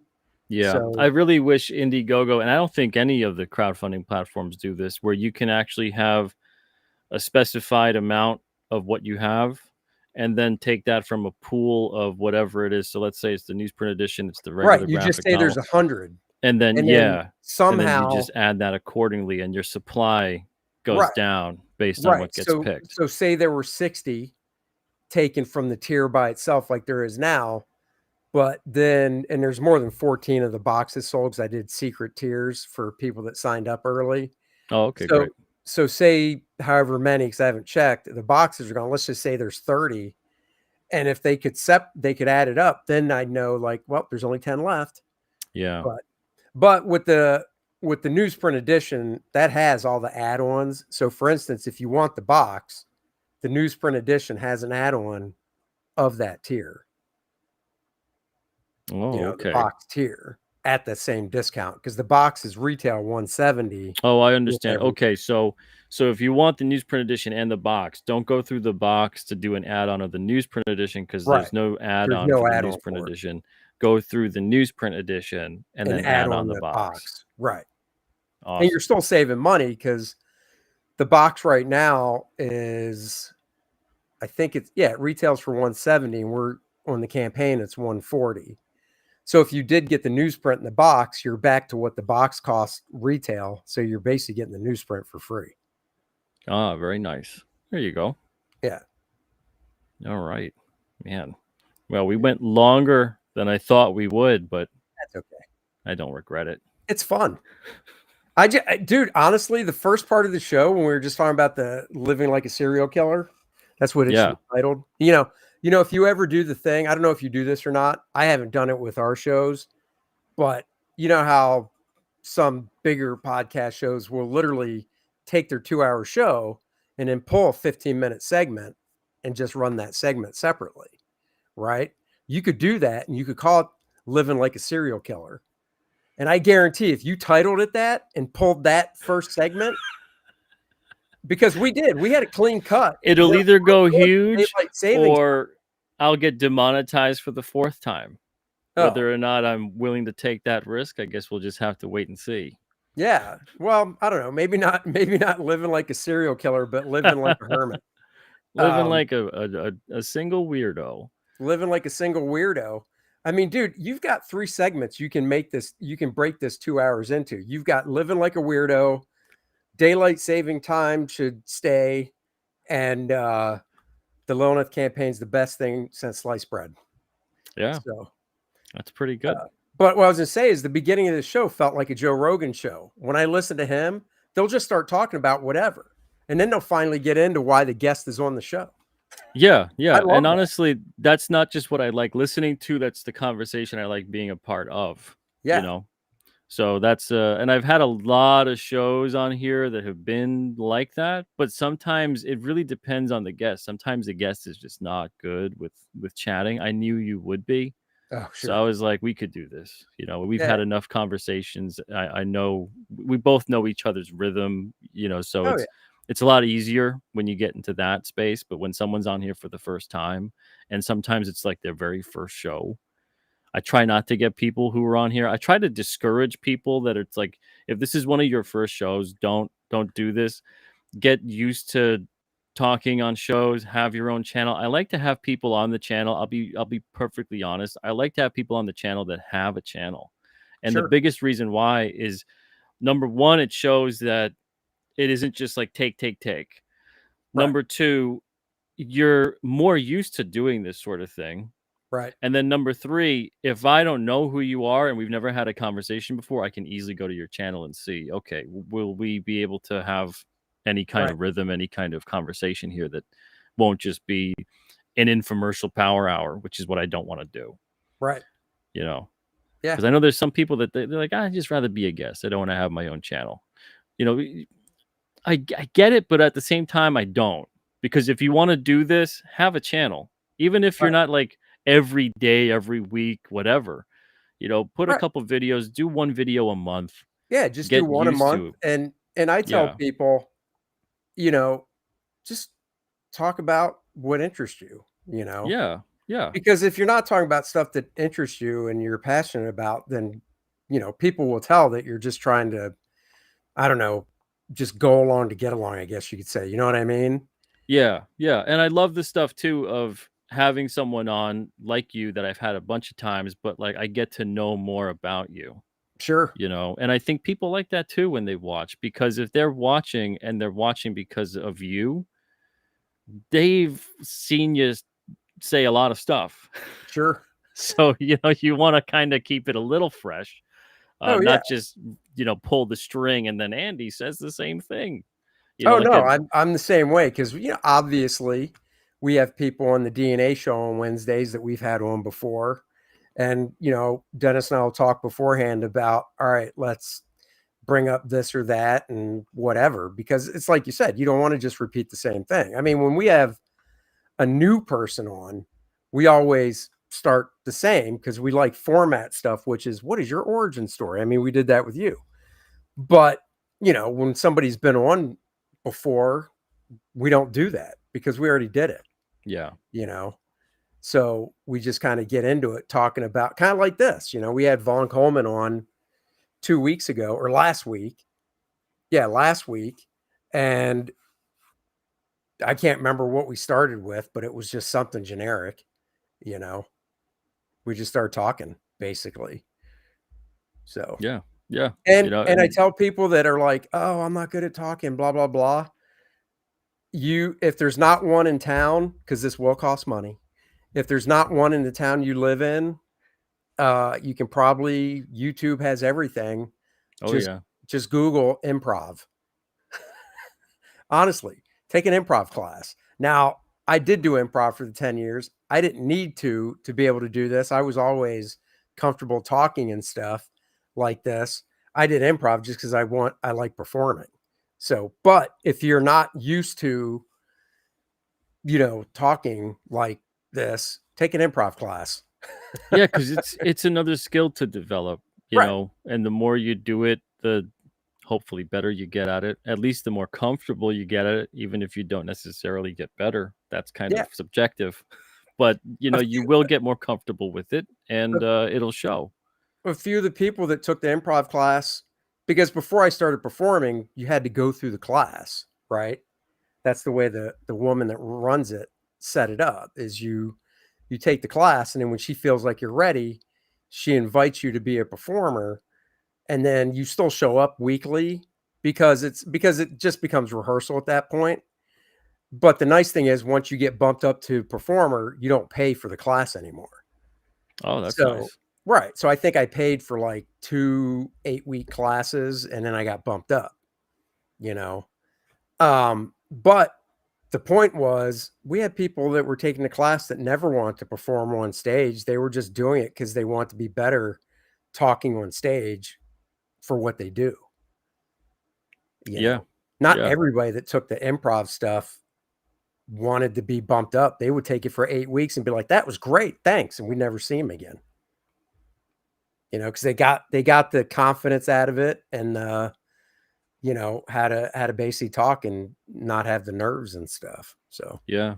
Yeah, it's an important thing, especially if you do want to go around and be on the interview tour. The yeah, worst thing you could do is deer in headlights on here and insist that you do this tour and be excruciating everywhere right, you go. You're not helping yourself. You're not helping the channel you're on. You're not helping the book or whatever it is you're trying to sell. right. It just turns into this big train wreck. And, so it really does help if you want to do this kind of marketing, Yeah, you know, work on actually doing it for yourself before you go and do the interview tour, yeah. or have people on your channel do some interviews with them. I like this idea here. Darker Half says, I've been considering doing indie comic reviews on my channel. That's a great idea. Go That's for it. good. A buddy of mine that used to work in mainstream comics as an inker, Drew Geraci, started a channel a year and a half, maybe 2 years now. And he does one called Random Comics from My Spinner Rack, where he pulls 5 comics from his spinner rack and he just kind of goes through them. Not like an in-depth review, but he just goes through the story and stuff and talks about them. And then he does another channel where I think it's just his name, Drew Dracy Comics or something like that. But basically, he goes over like real in depth, like storylines and stuff, Wow. you know. Yeah. And those actually, I mean, both of them fascinate me because sometimes I watch the random comics and I'm like, I've got that one, you know.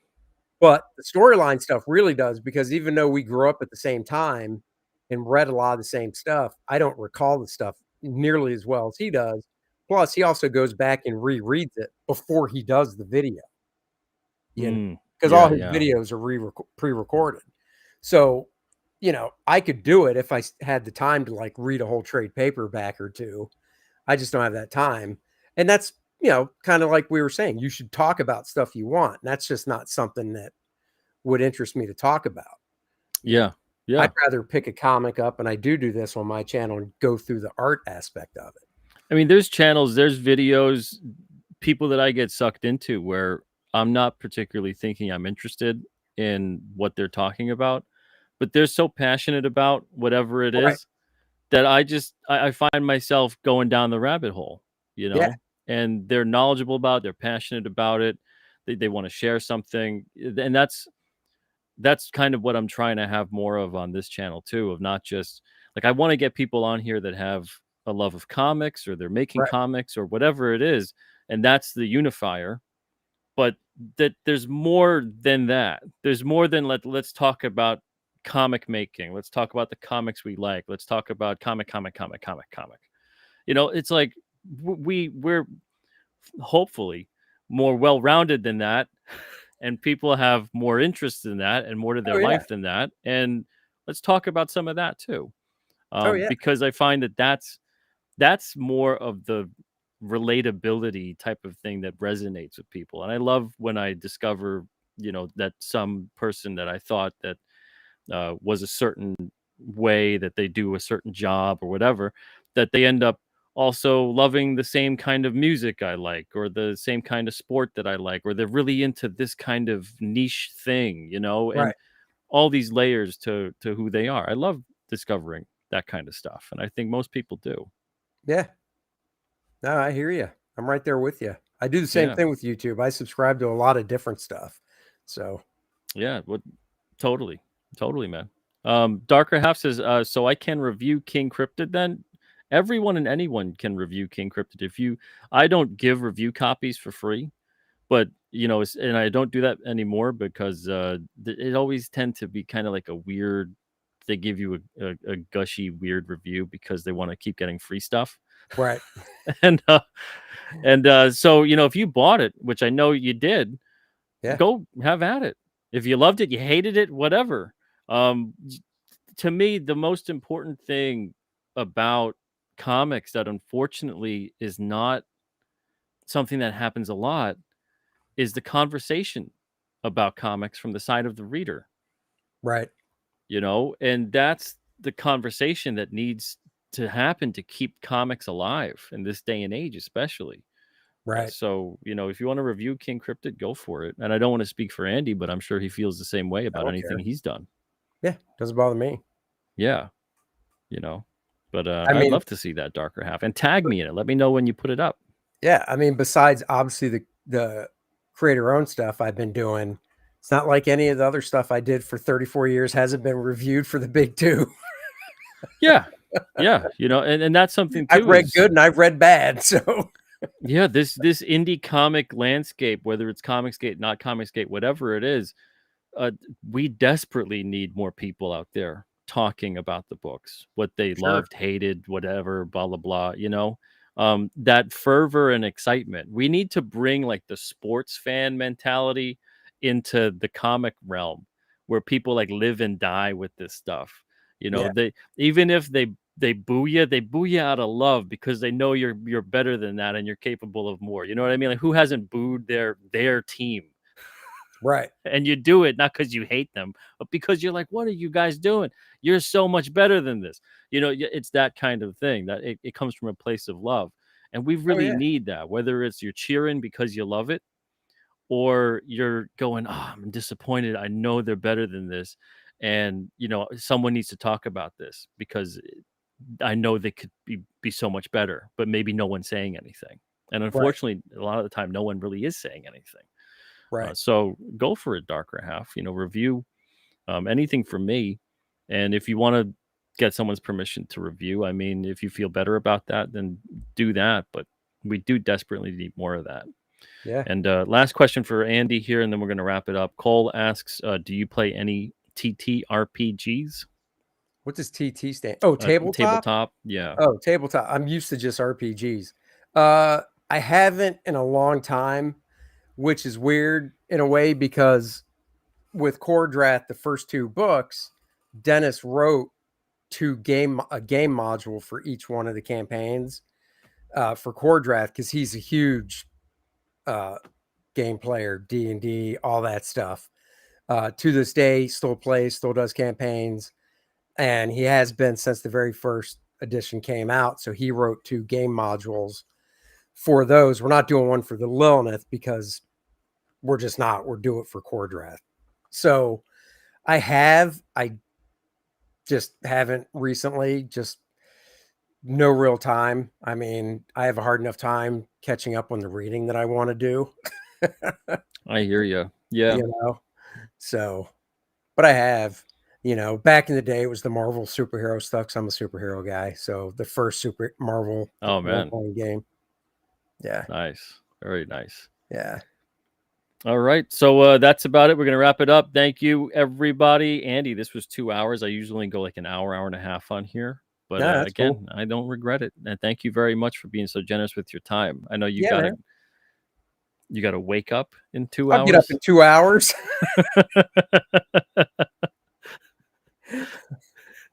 All right. Well, be safe out there. And everybody, just thank you guys so much for being here for this conversation. If you like these kinds of conversations, give the show a thumbs up, leave a comment if you have any opinion on any of the stuff that we discussed over the course of these 2 hours. And until then, I'll see you guys soon. Next week will be Michael Bancroft on the show at Thursday at 9. And until then, everybody have a wonderful night and an even better tomorrow. Take it easy. Bye-bye.